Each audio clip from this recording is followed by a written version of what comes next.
Hello everyone, how are you all? So, as you know, today we have Sehjad with us. So, Sehjad has secured All India Rank 20. Most of you might already be knowing him because of his YouTube channel.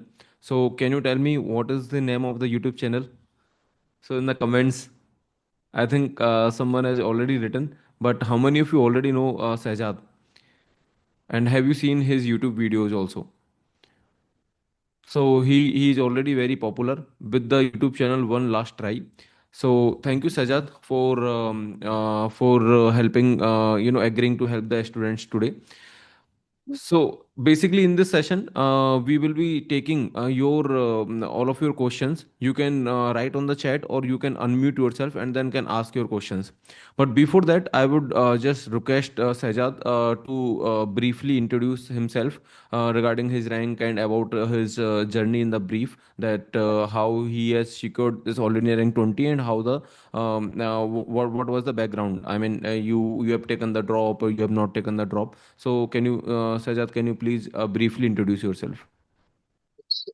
Hello, sir. Sir, am Hello, I hello, Sajad. clearly audible, sir? Means noise is not coming or coming because my cooler is running. That's why I am asking. No, no, this is fine. I think now it is audible. Now. Yes, sir.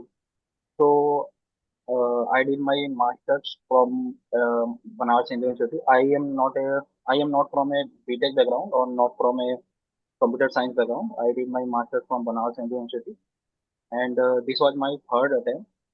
And in this attempt I secured all India rank 20, and in my previous attempt I secured all India rank 504, but did not take any college because I did not get any computer science computer science course. That's why I reappeared for this year and got AI 20.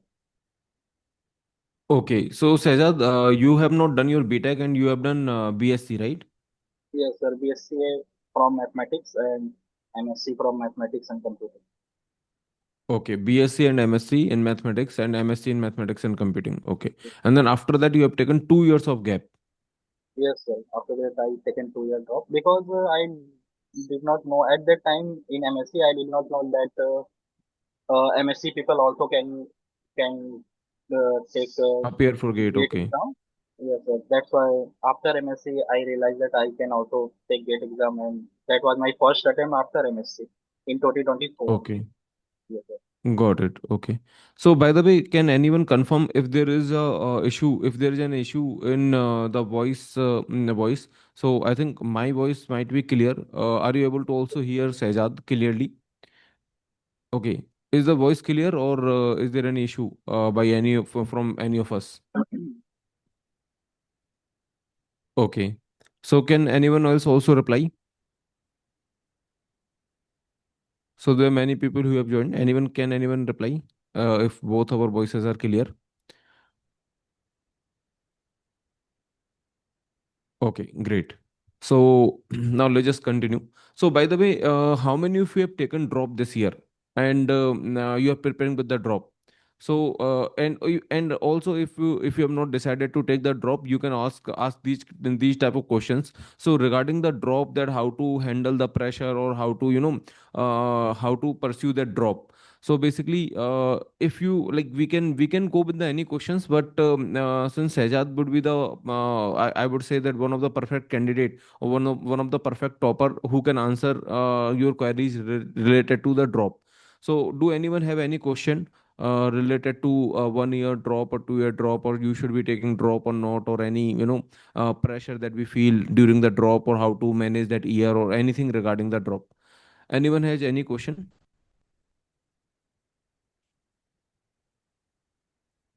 Okay, you can unmute yourself. I think you will be able to unmute yourself most probably. Let me just check. Are you able to unmute by the way?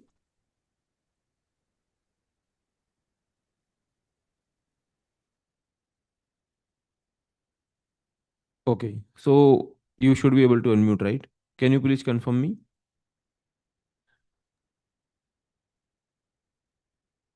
Can anyone try unmuting and let me know?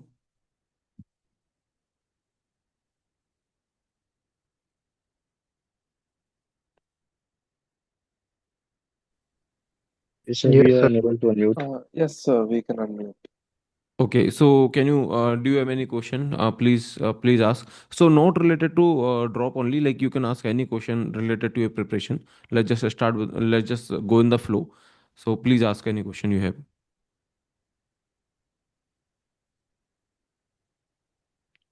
Yes, SH, you are saying something. I was just saying that we are able to unmute, sir. Okay, okay.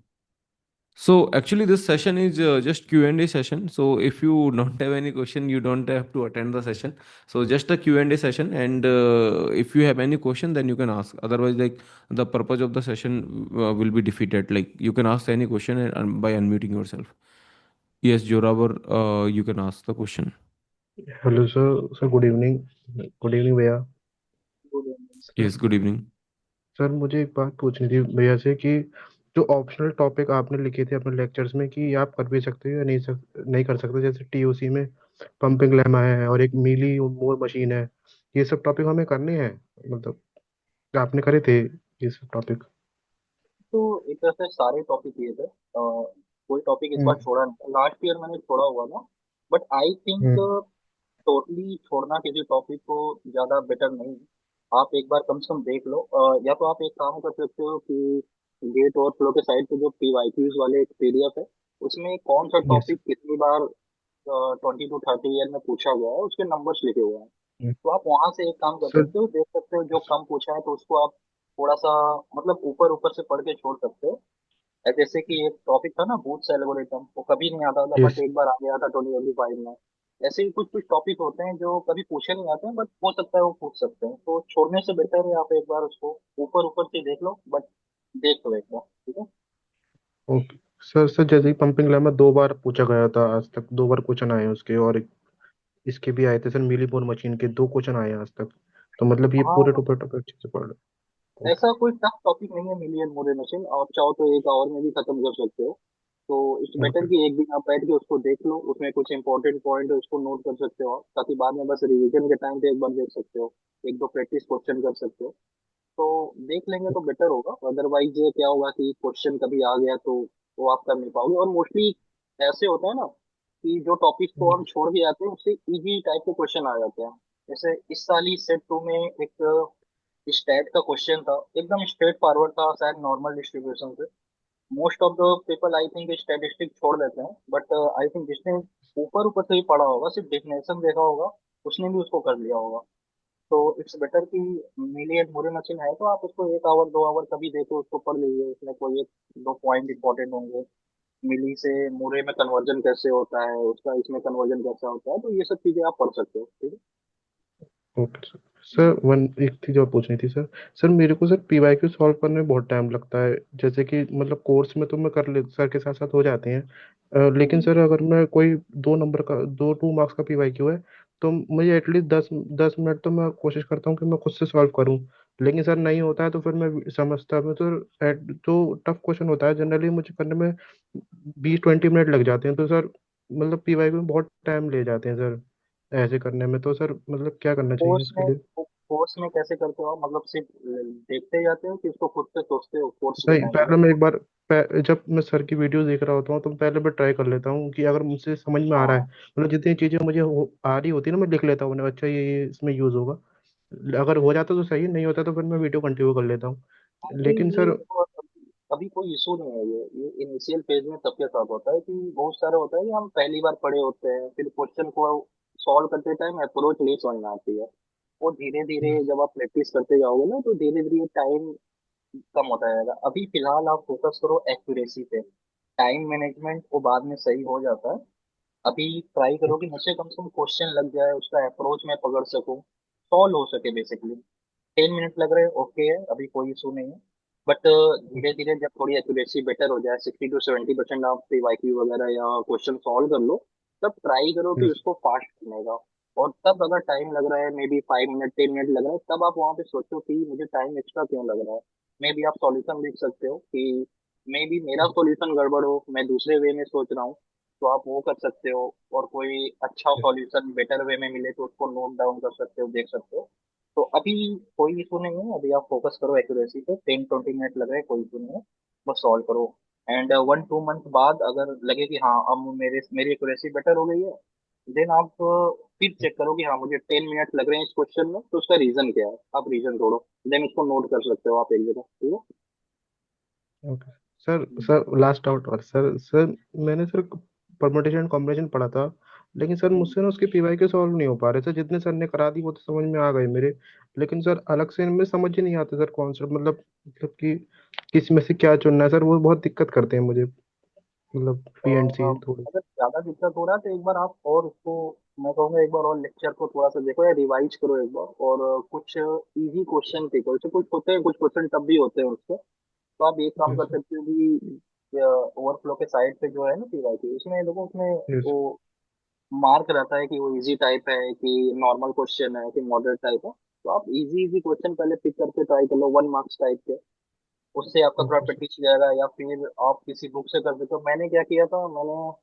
Permutation combination के लिए सबसे basic से start किया था, class 12th का RD Sharma से। उसमें permutation combination के कुछ क्वेश्चन एक्स्ट्रा थे, तो मैंने वहां से स्टार्ट किया था।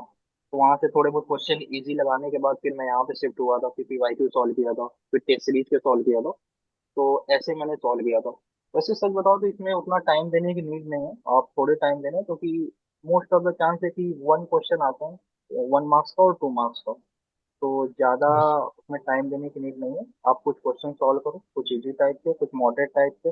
नहीं समझ में आ रहा है तो आप सॉल्यूशन जाके देखो कि क्या अप्रोच वो सॉल्व कर रहे हैं, मतलब क्या मिस हो रहा है मेरे से। ऐसा होगा ना कि क्वेश्चन करते टाइम या तो अप्रोच आप नहीं पकड़ पा रहे हो, या तो यस कॉन्सेप्ट सर। मिस कर रहे होगे, दो चीजें हो सकती है। तो आप देखो कि आपसे क्या मिस हो रहा है, मतलब सॉल्यूशन देखो, उसमें पता चल जाएगा आपको।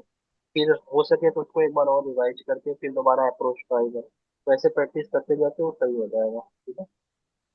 Okay sir. Okay sir. Sir last चीज और पूछ सकता हूँ सर? हम्म। सर मुझे सर मेरे पास मतलब मैं कॉलेज में हूँ उस समय, एमसीए में लास्ट ईयर है मेरा। तो सर मतलब हम्म। मेरे को कॉलेज जाने की नीड नहीं पड़ती, तो मैं दिन भर पढ़ सकता हूँ बैठ के। तो सर मुझे आप एक चीज बता सकते हैं कि मतलब कितना टाइम मैं लेक्चर्स में डिवोट करूँ, कितना टाइम मैं पीवाईक्यूज में डिवोट करूँ दिन का, कि मतलब मेरी दोनों चीजें हो जाएं और सिलेबस भी अब जल्दी कवर अपना, कर पाऊँ। वैसे तो सबके लिए स्ट्रेटेजी वैसे अलग अलग ही होता है, बट आप अपने हिसाब से टाइम डिवाइड कर सकते हो। मैंने यही किया था, अपना टाइम डिवाइड किया था, जैसे मैं डे टाइम में लेक्चर देखता था, फिर उसके बाद थोड़े टाइम अपना दूसरे पे, मतलब दो सब्जेक्ट एक डे में, 1 डे में करता था, तो एक टाइम में मैं पहला सब्जेक्ट देखता था, फिर 3 to 4 आवर दूसरा सब्जेक्ट देखता था। एंड जो 1-2 आवर जो बचते थे लास्ट के, मैं उसमें पीवाईक्यू और रिवीजन करता था, ये कर सकता था। तो आप भी ऐसे टाइम डिवाइड कर सकते हो, कितना टाइम मुझे कौन सा सब्जेक्ट ओके। पढ़ना है, कितने टाइम रिवीजन करना है। मीन्स अगर 8 to 10 आवर मिल रहे हैं, तो आप 7:3 में भी डिवाइड कर सकते हो, 7 आवर लेक्चर कर सकते हो आप, 3 आवर में पीवाईक्यू प्लस रिवीजन कर सकते हो, ठीक है। Okay sir. Thank you sir. Thank you so much sir. Thank you sir. Okay, so next question is by Prachi. So in the chat, she is asking. So basically मैंने ये question का जो conclusion निकाला है, this a long text, but ultimately she is asking one thing कि while solving the P Y Qs और any any other question, तो उसमें टाइम स्पेंड करने की आदत कैसे डालें? लाइक अगर मुझे 15 मिनट लग रहे हैं उस क्वेश्चन को करने में, तो वो मतलब उससे पहले गिव अप हो जाता है और उससे पहले मतलब कंसंट्रेशन टूट जाता है basically. How to struggle with the questions longer, okay, not just for 6 minutes, but suppose for 15 minutes. हाँ, आप शुरू में मैं कहूँगा कि कर सकते हो, 10 to 15 मिनट दे के थोड़ा सोच के अप्रोच क्या है, मतलब टॉपिक नहीं समझ में आता तो यही सोच सकते हो। एंड नहीं आ रहा तो सॉल्यूशन देखो, एंड एक बार मैं कहूँगा सॉल्यूशन देखने के बाद एक बार उस टॉपिक को रिविजिट जरूर करो, क्योंकि हो सकता है आपका कुछ ना कुछ पॉइंट्स या तो फॉरगॉट हो गया हो, या तो मे भी कुछ मिस हो गया हो पढ़ते टाइम। तो सॉल्यूशन देखने के बाद मैं कहूँगा सिर्फ सॉल्यूशन देख के उसे छोड़ो मत, उसको एक बार वापस से उस टॉपिक को, जैसे डिसाइडेबिलिटी का क्वेश्चन है, आपको नहीं समझ में आया, उसको 10 to 15 मिनट आप दे दिए, नहीं आपको समझ में आया, मतलब कहीं ना कहीं आपका प्रैक्टिस की कमी है, या तो आप कुछ कॉन्सेप्ट मिस कर रहे हो। तो मैं कहूँगा आप एक बार लेक्चर ही देख लो, या तो 2x पे, या तो आप एनोटेटेड नोट से जाके वापस से एक बार उसका देखो सॉल्यूशन, और कुछ उसके और एग्जांपल की कैसे सॉल्व हुआ है। But I think 10 to 15 minute दे सकते हो आप इनिशियली, बाद में इतना टाइम देने की वैसे नीड नहीं पड़ेगी। बाद में थोड़े तो जब रिपीट शहजाद टॉपिक आपने पे आए। कितना मतलब कितना टाइम दिया था क्वेश्चंस को, मतलब शुरू में अगर मैं बात करूं, या फिर मतलब ऑन एवरेज आपने कितना टाइम देते थे क्वेश्चंस को, और इनिशियली कितनी जल्दी सर आप सॉल्यूशन देख लेते थे? ज़्यादा से ज़्यादा मैं कोशिश करता था कि 10 मिनट में मैं सॉल्व कर लूँ। उससे ज़्यादा मैं नहीं देता था। 10 मिनट ज़्यादा मुझे नहीं लगता कि देना ठीक भी था उस टाइम पे, जब आप एक बार ऑलरेडी, मैं क्योंकि कोर्स कंप्लीट कर चुका था, पीवाई को लगा भी चुका था, फिर भी कोई फंसता था मैं 10 मिनट से ज़्यादा नहीं देता था। फिर उसके सॉल्यूशन देखता था और फिर मैं देखता था कि मेरे ओके से क्या मिस हो रहा था, मैंने क्या मिस किया था वहाँ पे। तो उसको मैं कॉन्सेप्ट को एक शॉर्ट नोट में अपने लिखता था कि ये इसका कॉन्सेप्ट था। उसको मैं वहाँ पे लिख लेता था ताकि नेक्स्ट टाइम इस टाइप का क्वेश्चन आए तो वो मुझसे मिस ना हो। और यही करता था मैं।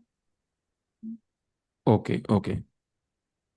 So actually the question was कि मतलब जो 10 मिनट देने हैं वो भी मतलब 10 मिनट तक कैसे उस क्वेश्चन पे कंसिस्टेंटली टिके रहें, मतलब क्वेश्चन उस टाइप का है कि उस क्वेश्चन को 10 मिनट तक हम गिव अप ना करें और 10 मिनट तो एटलीस्ट दें, वो एटीट्यूड कैसे डेवलप करें? उसके लिए सर मैं कहूँगा कि बस एक बार सोच, बस क्वेश्चन को पढ़ सकते हो, उसमें से कुछ इंपॉर्टेंट पॉइंट निकाल सकते हो। फिर थोड़ा सा ये भी सोच सकते हैं कि किस टॉपिक से है, कैसे, मतलब इस टाइप का मैंने क्वेश्चन किया है कि नहीं किया है। तो ये सब चीजें आप सोच सकते हो उन 5 से 10 मिनट में। फिर अगर बिल्कुल नहीं लग रहा है कि नहीं अब नहीं अप्रोच हो पाएगा, देन सॉल्यूशन देखना ज्यादा बेटर है कि आप सॉल्यूशन देख लो, कुछ समझ आएगा, कुछ नया अप्रोच पकड़ में आएगा। ऐसा हो सकता है। Okay, okay. So, going to the next question. So, Raktim is asking कि I am having a tough time in revising from notes. I feel extremely lazy as it becomes repetitive. So, notes से मतलब revise करने में, यार ये questions मतलब I am just observing one thing कि questions, type of the questions has change over the time. मतलब अब जो क्वेश्चंस ऐसे आते हैं कि मेरा दिमाग काम नहीं कर रहा है 15 मिनट तक वो एक्टिव होने के लिए, वो कैसे करें? एक अब नेक्स्ट क्वेश्चन है कि मुझे आलस आ रहा है पढ़ने में, नोट से पढ़ने में, वो कैसे करें? यार ये सब तो मतलब बेसिकली आपको सेल्फ मोटिवेशन की जरूरत है। आलस आ रहा है तो नहीं आना चाहिए ना, आपको रैंक भी चाहिए और आपको आलस भी। हाँ, पर्सन पे डिपेंड करता है कि वो कितना डेडिकेटेड है अपने पढ़ाई को लेके। तो आलस, वो आलस तो पर्सन पे डिपेंड करता है कि अगर वो अपना डिसाइड किया है कि अच्छे से प्रिपेयर करना है तो थोड़ा इन सबको ध्यान देना होगा, थोड़ा डिस्ट्रैक्शन से दूर रहना होगा, आलस कम करना होगा। और इसमें कुछ कर नहीं सकते हैं। Right right. So basically that person is asking कि मतलब रिवीजन के लिए मुझे नोट से पढ़ने में I am feeling lazy, so is it okay if I just watch the lectures, revision lectures, मतलब जो मैराथन वगैरह हैं, वो पढ़ के क्या मैं फुल्ली रिवाइज कर सकता हूँ? हाँ, वैसे कर तो सकता हूँ। लास्ट टाइम मैंने यही किया था। लास्ट टाइम मैंने कोई नोट्स वगैरह नहीं बनाए थे। यूट्यूब पे कुछ वन शॉट होते हैं, कुछ मैराथन चलते हैं, तो उससे भी रिवीजन करना ठीक है। बट बहुत लोग का होता है ना, आदत होता है बस ऐसे खोल लिए लैपटॉप और वीडियो चल रहा है, मतलब समझ कुछ नहीं आ रहा है, बस वीडियो चल रहा है। तो ये मुझे लगता है थोड़ा सा गड़बड़ होता है। तो जस्ट मूवी की तरह देखने से बेटर है कि आप उसको अगर कंसंट्रेशन लगा के देख रहे हो तो बहुत अच्छा है, आप मैराथन से भी रिवाइज कर सकते हो। लास्ट टाइम मैंने भी किया था। बट इस टाइम मैंने क्या किया था, एक रिवीजन नोट्स बनाया था। तो अगर आपको लगता है बहुत ज्यादा आलसी है तो इट्स बेटर कि आप एक रिवीजन नोट बना के आप नोट्स से प्रैक्टिस करें, क्योंकि नोट्स को आप रीड करेंगे खुद से, ऐसे क्या होगा, वो चलता रहेगा, हो सकता है आपका ध्यान इधर उधर हो, लेक्चर आगे बढ़ जाएगा। तो मुझे लगता है बेटर है। और लेकिन अगर कंसंट्रेशन के साथ कर रहे हो तो आप वन शॉट वगैरह, मैराथन वगैरह देख के भी रिवाइज कर सकते हो। Okay. So the next question is कि भैया थोड़ा डीएम पे कैसे करें, काफ़ी टाइम ले रहा है। सो डिस्क्रीट मैथमेटिक्स को कैसे किया जाए, like that is the question. Street mathematics and I think engineering mathematics दोनों के लिए तो प्रैक्टिस चाहता है काफी। आप कितना भी कॉन्सेप्ट पढ़ दो, जब तक उसमें क्वेश्चन नहीं लगाओगे हो नहीं पाएगा। एंड टाइम लग रहा है तो आप टाइम दो। मैं कहूँगा जल्दी करने के चक्कर में ना रहें, क्योंकि जल्दी करेगा तो वो उतना समझ नहीं आएगा। इट्स बेटर थोड़ा टाइम लेके उसको समझने का ट्राई करें। मुझे भी लगा था टाइम, ऐसी बात नहीं है। मैंने बीएससी एमएससी मैथमेटिक्स से की हुई है, दैट्स वाई थोड़ा सा कम टाइम लगा था। बट आई थिंक जो पहली बार पढ़ता है उसको टाइम लगता है काफी। तो हो सके तो एक बार पढ़ें, उसको नोट करें, एंड उसको काफी 2 बार, कम से कम 2-3 बार उसको रिवाइज करें, तभी वो हो पाएगा। एंड ज्यादा से ज्यादा उसमें प्रैक्टिस की नीड होता है, तो जितने पीवाईक्यूज लगा लें, डीपीपी लगा लें, उतना ही बेटर है। Got it. Okay. And the next question is ki, sir, how can we manage the gate preparation along with the full-time job? Or like gate preparation means watching the lecture, making notes, revision, test series, everything, along with the full-time job. वैसे तो ये situation मैंने face नहीं की है, but मैंने सुना है काफी लोग हैं जो जॉब के साथ प्रिपेयर करके अच्छी रैंक ले आते हैं। तो आप उनके हो सकता है आप उनका जो इंटरव्यू है आप वो देख सकते हो कि कैसे वो प्रिपेयर किए थे, क्या अप्रोच था उनका। तो इनका आंसर मुझे लगता है वो लोग ज्यादा बेटर देंगे एज कम्पेयर टू मी, क्योंकि मैंने फुल टाइम प्रिपेयर किया था। तो आप बस जितना मैं कहूँगा टाइम हो सके आपको मिल रहा है उतने टाइम में आपको मैनेज करना होगा। एंड नोट्स वगैरह बनाने से बेटर है कि आप टॉपर्स के नोट यहाँ पे ज़्यादा प्रेफर कर सकते हैं, एज अ बेस नोट ले सकते हैं आप उसको प्रिंट आउट करा के उसको लेक्चर देखते टाइम बस उसमें छोटे मोटे नोट कर सकते हैं, ताकि आप कम से कम अपना टाइम रिड्यूस कर सकें एंड प्रैक्टिस में ज़्यादा ध्यान दे सकें। सो यही कर सकते हैं। एंड ज़्यादा बेटर है कि आप एक दो लोग हैं आई थिंक जो जॉब के साथ अच्छी रैंक लेके हैं, आप उनका इंटरव्यू देखें ज़्यादा अच्छा। राइट, सो बेसिकली पढ़ना तो पड़ेगा ही, मतलब इसका कुछ वो शॉर्टकट नहीं है। सो हाउ टू मैनेज का आंसर बस इतना है कि पढ़ना पड़ेगा, क्यों लाइक ये हाउ टू मैनेज के आगे like I mean if depending on the situation students ये भी पूछते हैं how to manage with the college, how to manage with the job, how to manage full year drop. तो how to manage के आगे आप कुछ भी लगा दो, उस सबका आंसर एक ही है कि आपको ही पढ़ना है और डेडिकेटेडली पढ़ना है। आपको प्लान करना है पूरा कि you have this much time, and in this much time what you can do, what subject you can prioritize. Like let's suppose that you are running out of the time because of your job and all, so you can prioritize the smaller subject first. And also if you are watching the go classes lectures, I mean complete lectures, then instead of that you can go for the compact course, and you can watch the compact course if you do not have time for the full length course. So these things that you can do, but ultimately you have to manage your time. Like you are only the sole, you have only the sole responsibility of your time, no one else has that responsibility. So with that responsibility, understand the value of the time and then work on that. Like wherever you are wasting the time, you have to minimize that time, that's all. Okay, if you're wasting the time in just scrolling the reels or just in your laziness or something, then you have to minimize wasting the time. Automatically it will be accumulated, and automatically you will see the impact of the time management that you will be doing. आप ये Okay. कर सकते हैं कि कम से कम एक pre plan अपना structure पहले से बना के रखें, ताकि सोचना ना पड़े कि हमें कब क्या प्रिपेयर करना है, हम ये कर सकते हैं ज़्यादा। एंड जितना हो सके अपना टाइम जो भी मिलेगा उसको कंज्यूम कर सकते हैं गेट में। आई थिंक जॉब में सैटरडे संडे छुट्टी रहता है, तो आप वीकेंड को ज़्यादा टाइम दे सकते हो, ये कर सकते हो। Right. So the next question is, by the way, can you unmute yourself and ask the questions instead of the chat? So please unmute and ask the question.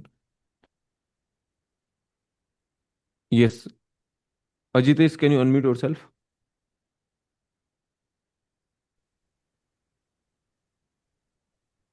Hello. Hello, हाँ हाँ, please tell me.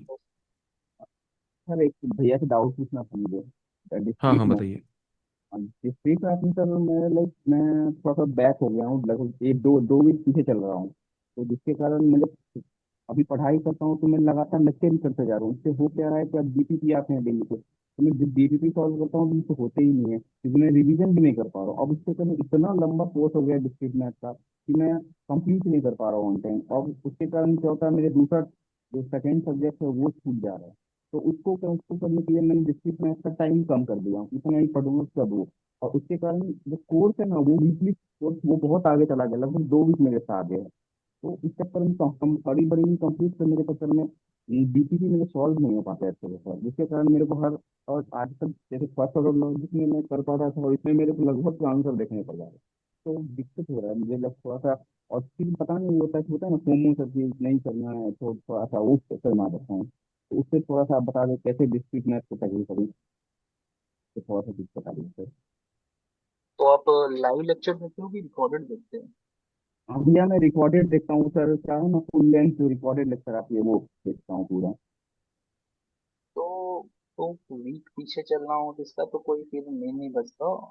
आप पीछे चलने कोई दिक्कत नहीं है, उसको छोड़ के आप अब से स्टार्ट कर दो, जहाँ से आप हो वहीं से, जहाँ से आपका छूटा था आप वहाँ से स्टार्ट करो वापस से। एंड अपना एक खुद का एक शेड्यूल बना लो, ज़्यादा बेटर है। क्योंकि हो सकता है बहुत बार होता है कि वो वीकली शेड्यूल हाँ गो क्लासेस में मिलता है, but most of the people वो फॉलो नहीं कर पाते, तो छूट जाता है। तो आप ये मत देखो कि मेरा छूट गया, मैं पीछे हो गया, फिर उसके चक्कर में आप सोच रहे हो इतना टाइम अपना वेस्ट कर रहे हो। इट्स बेटर कि आप अभी से अपना स्टार्ट कर दो जहाँ से छूटा है। एंड डिस्क्रीट मैथ वगैरह जैसा मैंने बताया था कि इसमें प्रैक्टिस की नीड होगा और रिवीजन की भी नीड होगा। आप छोड़ दोगे एक हफ्ते तो मोस्ट ऑफ द चांस है कि आप बहुत से पॉइंट्स स्लिप हो जाते हैं माइंड से। तो अगर नोट्स बना रहे हो तो ठीक है, अगर नहीं तो टॉपर्स के नोट आप लेके उसको एक बार रिवाइज कर लो, जो जो पढ़ चुके हो। नहीं समझ में आ रहा है तो आप एक बार वापस से लेक्चर देखो, कॉम्पैक्ट वाला देख सकते हो, डिस्क्रीट का आई थिंक कॉम्पैक्ट कोर्स पड़ा हुआ है। तो आप कॉम्पैक्ट कोर्स देख के वहीं से स्टार्ट करो जहाँ से आपका छूटा था। ठीक है, अभी कोई लेट नहीं हुआ है, एक दो वीक ठीक है बीच में हो जाता है, बट उसको सोचना छोड़ के अब आगे आज से अपना नॉर्मल वहीं से स्टार्ट कर सकते हैं। ठीक है। या क्या तो सर करने हैं जो कॉम्पैक्ट कोर्स करना है उससे को फॉलो करके लाइक सेट का कर सकता हूँ, लाइक सेट एंड हाँ हाँ, कॉम्पैक्ट कोर्स अच्छा है, मैंने पढ़ा हुआ है, उसमें भी सारी चीजें आपको मिल जाएगा। एंड जैसा आप बोल रहे हो कुछ कुछ ऑलरेडी पढ़ चुके हो तो आप स्टार्ट कर सकते हो वहीं से। कॉम्पैक्ट कोर्स में भी सारा कुछ है, तो उससे भी क्वेश्चन सॉल्व हो जाते हैं, मैंने खुद किया हुआ है। ठीक है। तो वहां से करके आप उसमें जो प्रैक्टिस क्वेश्चन कराए हैं लेक्चर में आप वो कर लो। एंड उसके बाद पीवाईक्यू अटेम्प्ट कर सकते हो, उसके बाद वीकली क्विजेस ये अपना फॉलो कर सकते हो। ठीक है। Okay, thank you sir. Okay. So you can unmute yourself and ask your doubts instead of the chat.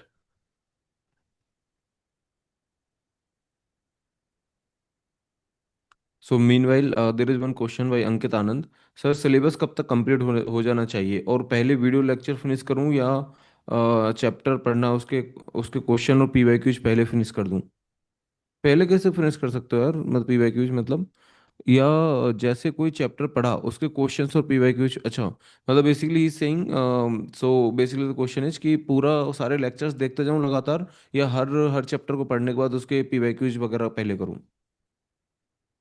I think better यही होता है कि एक चैप्टर आप करके उसके पीवाईक्यू कर लो, इट्स बेटर। क्योंकि बाद में जब आप सारे चैप्टर कंप्लीट करके पीवाईक्यू लगाने चाहोगे तो बहुत से पॉइंट ऑलरेडी उस स्लिप हो चुके होंगे, वो माइंड से भूल चुके होंगे आप। तो इट्स बेटर आप एक चैप्टर कंप्लीट कर ले रहे हो फिर उसके पीवाईक्यू लगा सकते हो, तब तक आप दूसरा चैप्टर स्टार्ट कर सकते हो, दूसरा टॉपिक या सब्जेक्ट स्टार्ट कर सकते हो। तो ये अप्रोच सही रहेगा। एंड सिलेबस फिनिश करने का ऐसा कोई फिक्स डेट नहीं है, ये डिपेंड करता है आप कितना अच्छे से पढ़ रहे हो, कितना टाइम दे रहे हो।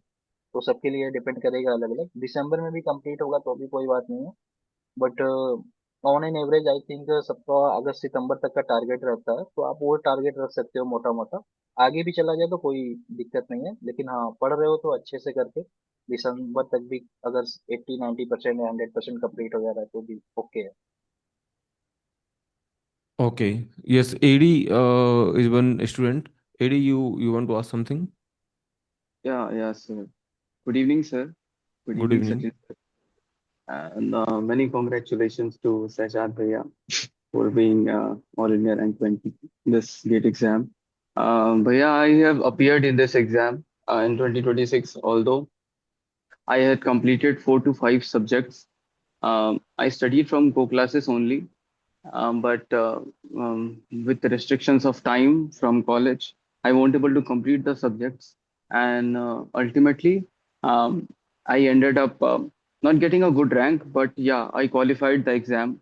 Now I am thinking about taking the drop again and preparing for the GATE exam. Mm, 4 to 5 subjects are completed, but there are knowledge gaps in them. And I have new subjects too, like algorithms and COA and many more, like operating systems, which I didn't touch last time. So how should I manage them? And how should I manage the previous year questions of the already completed subjects, like that?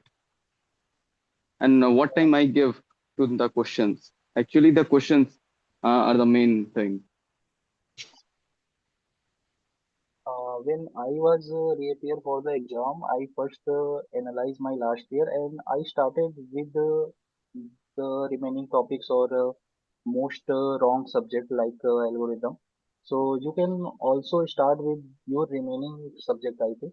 if you already complete your remaining subject and after that you complete your already covered subject that you covered last year, then I think it will be a good approach because initially you already cover your remaining subject, which give you some kind of motivation that you covered nearly full syllabus.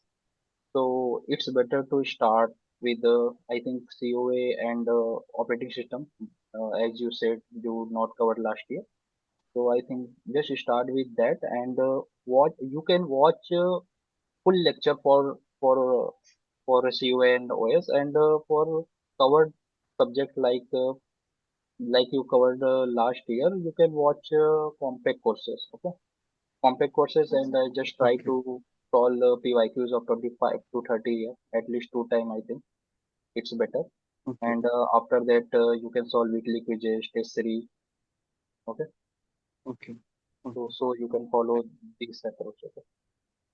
Yeah. Yeah. Fine here. Thank Okay, so you can unmute whoever wants to ask. Please unmute yourself.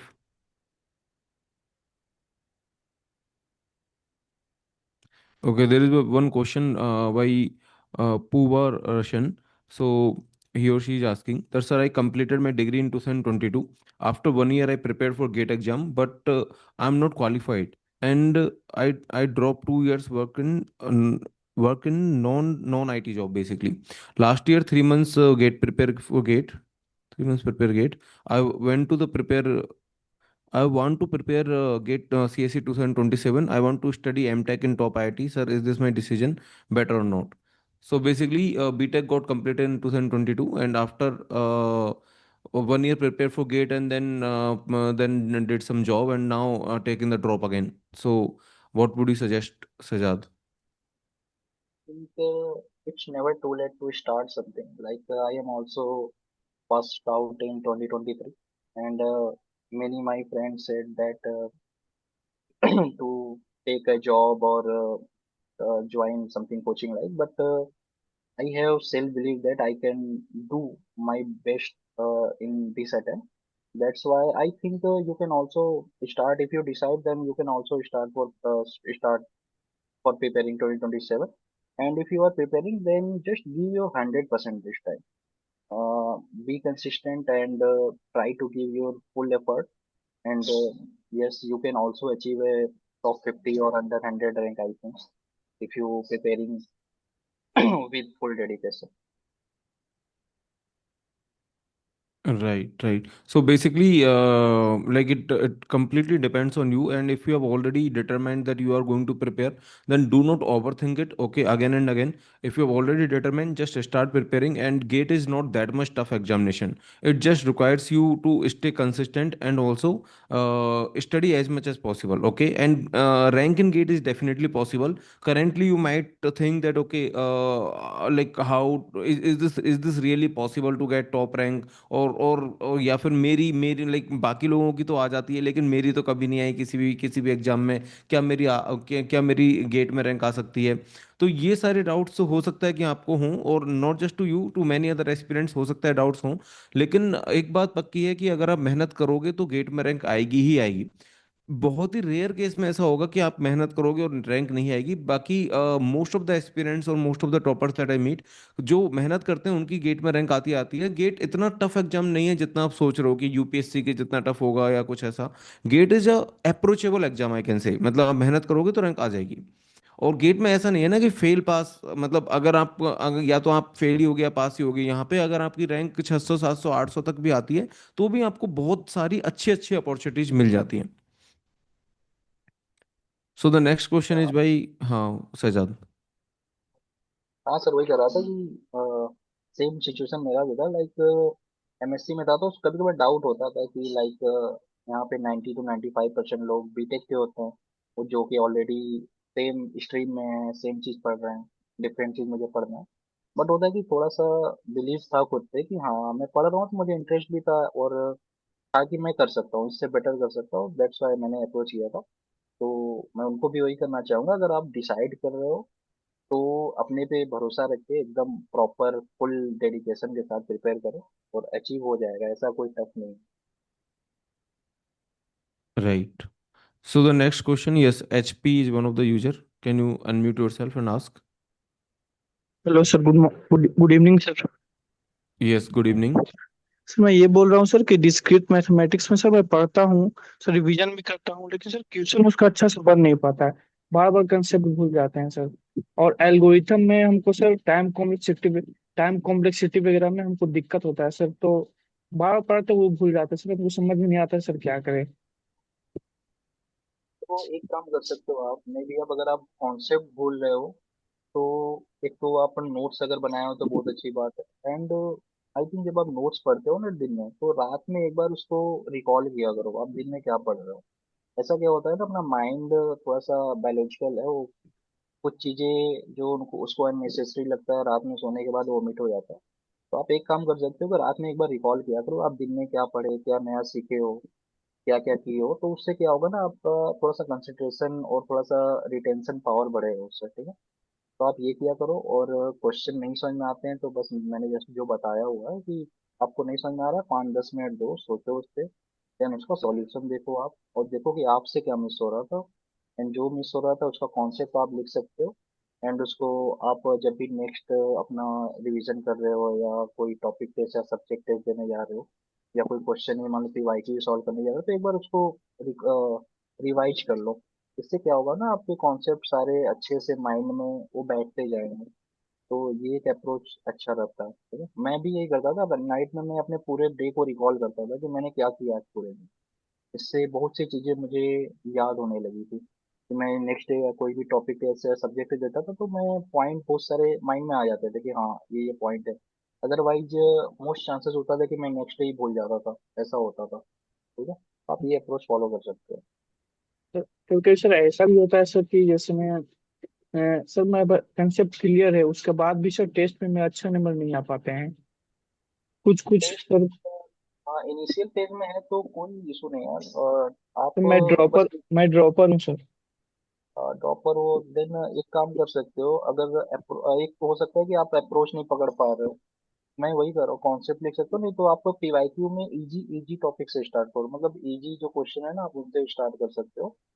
And नहीं समझ में आ रहा है, आप एक बार और lecture देखो। It's better कि आप एक बार और लेक्चर देखो, हो सकता है आपको अभी वो कॉन्सेप्ट ही ना समझ में आए, इस वजह से आपको क्वेश्चन नहीं सॉल्व कर पा रहे हो। ऐसा लगता है कि हाँ मैंने पढ़ लिया है, मुझे समझ में आ गया, बट बहुत चीजें ऐसी होती है कि जो नहीं समझ में आई होती है। तो आप देखो, और लेक्चर में जो क्वेश्चन करा रहे हैं, कैसे करा रहे हैं, क्या अप्रोच है, आई थिंक ये सब देखोगे तो हो जाता है, ऐसा कोई टफ नहीं है।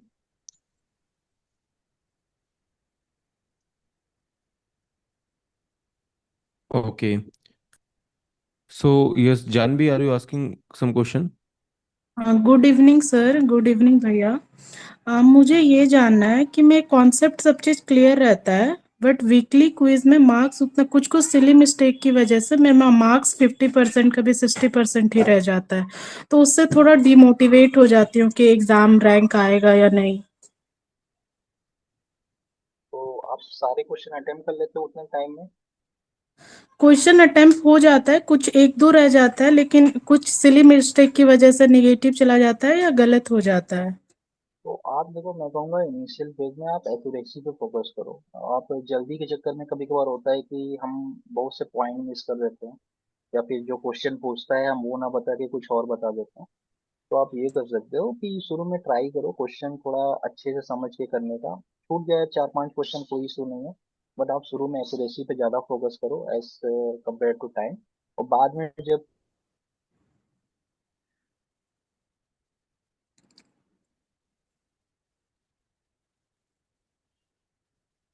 Hello. Okay, I think there is some internet problem. तो ये अप्रोच कर सकते हो। एंड मिस्टेक वगैरह हो तो आपके साइड से कि मेरे साइड से प्रॉब्लम। पता नहीं सजाद, आपका वॉइस अटका था। किसकी साइड से, can anyone confirm? But I think अभी तो ठीक है। हाँ, भैया के साइड से ही था शायद सर। सजाद, एक बार आप रिपीट करेंगे क्या? एक मतलब आपने 20 सेकंड पहले क्या बोला था? हाँ, तो यही कर रहा था कि मतलब सिली मिस्टेक वगैरह अगर हो रहा है तो उसको हम क्या कर सकते हैं, उसको एक जगह नोट कर सकते हैं स्टिकी नोट पे वगैरह पे। जैसे मैंने भी किया था कि मुझसे जो भी सिली मिस्टेक होता था मैं उसका एक स्क्रीनशॉट लेके, एक डेस्कटॉप का स्टिकी नोट होता है तो मैं उसमें सारा चीज रखता जाता था और उसमें कुछ पॉइंट लिख देता था कि हाँ मुझसे ये वाली गलती हुई है, इस टाइप की गलती हुई है। एंड हर वीक में मैं एक बार उसको देखता जरूर था। इससे क्या हुआ था कि बहुत सारे सिली मिस्टेक मेरे माइंड में आ गए थे कि जब भी मैं उस टाइप का क्वेश्चन देखता था तो सबसे पहले माइंड में हिट होता था कि हाँ मैंने इस टाइप का मिस्टेक किया था ऐसे क्वेश्चन में। तो वो सिली मिस्टेक वहीं पे खत्म हो जाता था। तो आप ये कर सकते हो सिली मिस्टेक अपना रिड्यूस करने के लिए। बट मैं पहले ये कहूंगा आप स्पीड से ज्यादा एक्यूरेसी पे फोकस करो शुरू में। ट्राई किया करो क्वेश्चन अच्छे से पढ़ने का। और तीन चीज का हमेशा ध्यान रखना चाहिए क्वेश्चन में। क्वेश्चन करने के बाद टिक मारने से पहले आप एक बार देखा करो क्वेश्चन दरअसल पूछा गया था। मीन्स कभी क्या होता है ना लास्ट लाइन में कुछ और दिया रहता है हम कुछ और कर लेते हैं। तो वो पूछा गया था एग्जैक्ट और मैंने राइट सॉल्व किया है कि नहीं एंड मैं ऑप्शन क्या लगाने जा रहा हूँ। तो ये तीन चीजें सबसे ज्यादा लोग मिस करते हैं और मैंने भी किया था। तो इन तीन चीजों का आप ध्यान रखिएगा और क्वेश्चन को थोड़ा सा अच्छे से पढ़ के सॉल्व करो ज्यादा बेहतर है। ठीक है। थैंक यू भैया। Okay, so yeah, anyone else?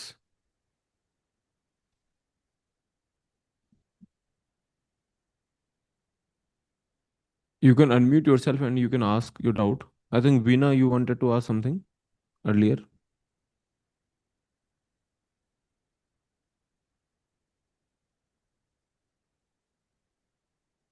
Okay. Meanwhile, Ankit has some doubt in the chat section. So Ankit is saying, "Sir, I'm in currently sixth semester and preparing for GATE with college ending at 4 a.m. Sorry, 4 p.m. and my semester exams starting from 8th May. I'm struggling to balance both." So basically, Sajad is asking about the college and GATE preparation. So college is ending at 4 p.m. So how to balance both? How should I prioritize my GATE syllabus during this exam month without hurting my CGPA? So basically, he is saying that without hurting the CGPA and how he can do the GATE preparation also. I think it's quite difficult but at least हम ज्यादा से ज्यादा try कर सकते हैं कि जो भी एग्जाम के टाइम पे आई थिंक 1-2 आवर इनफ है। आप 1-2 आवर ही गेट को दो ताकि बस कॉन्टिन्यूटी बनी रहे। बाकी आप अपना अभी फिलहाल एग्जाम पे फोकस करो बिकॉज एग्जाम तो है खत्म हो जाएगा कुछ दिन में। बट गेट का तो आप बाद में भी थोड़ा प्रिपेयर कर लोगे। तो जितने टाइम एग्जाम चल रहा है बस ट्राई करो कि 1 और 2 आवर आप बस गेट में प्रैक्टिस कर सकते हो रिवीजन कर सकते हो। उस टाइम पे कुछ नया मत पढ़ो जस्ट आप पिछला रिवाइज करते रहो।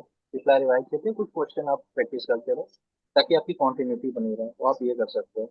और बाकी मेन फोकस आप अभी अपने एग्जाम पे दो तो बेटर रहते हैं। Right, right. Okay.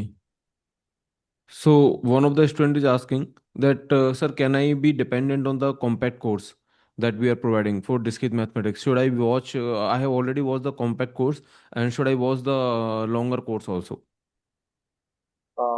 I think if you understand the complex code, then there is no need to watch longer code. But if you have some doubt in any topics while watching complex code, then you can watch that topic only from the longer code. Otherwise, right, there is no need to watch full lecture.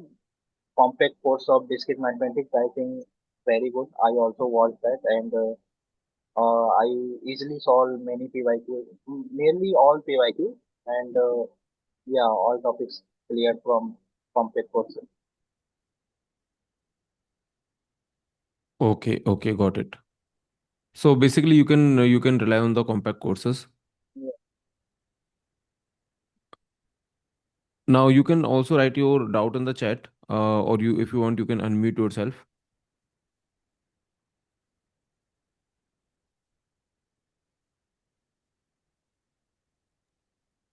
Hello sir. Hello.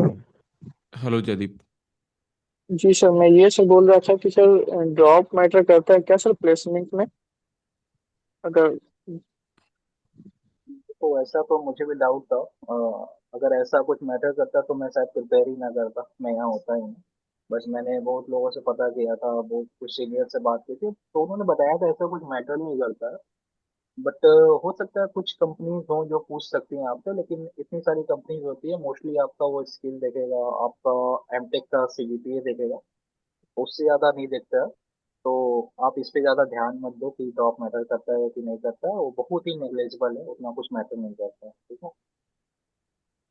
Thank you sir. Right. So basically, I can answer this question because मेरे time पे मेरा 2 years का gap था, but there was no one in any of the interview, there was no one who asked me कि आपका इतना drop क्यों है, या फिर उन्होंने शायद नोटिस भी नहीं किया होगा। तो जनरली उनको मतलब नहीं होता कि आपका क्या ड्रॉप है नहीं है, उनको ये मतलब होता है कि आपने मास्टर्स में कितना अच्छे से पढ़ाई की है। वहाँ पे सीजीपी भी थोड़ा बहुत मैटर करते हैं, बट वहाँ पे अल्टीमेटली आपने कितनी अच्छे से पढ़ाई की है वो ज़्यादा मैटर करता है। ओके, सो ड्रॉप इतना मैटर नहीं करता। Thank you sir. Okay, okay. So now next, Rohan, yeah, Rohan is asking some question. How important is proofs and derivation of certain topics in mathematical part?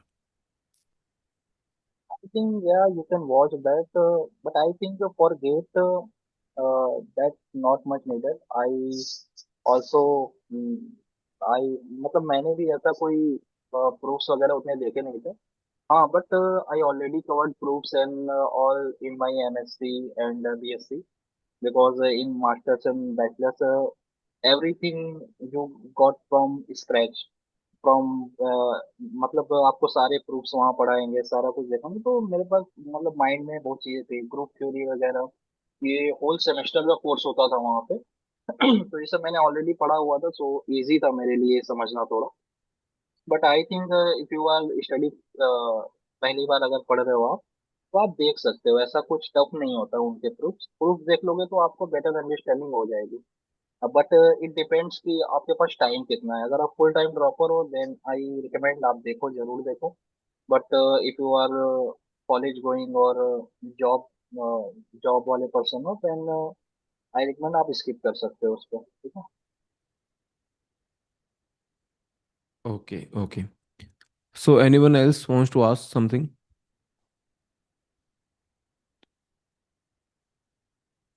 So just ask the question because this is the session you have joined to ask the question, right?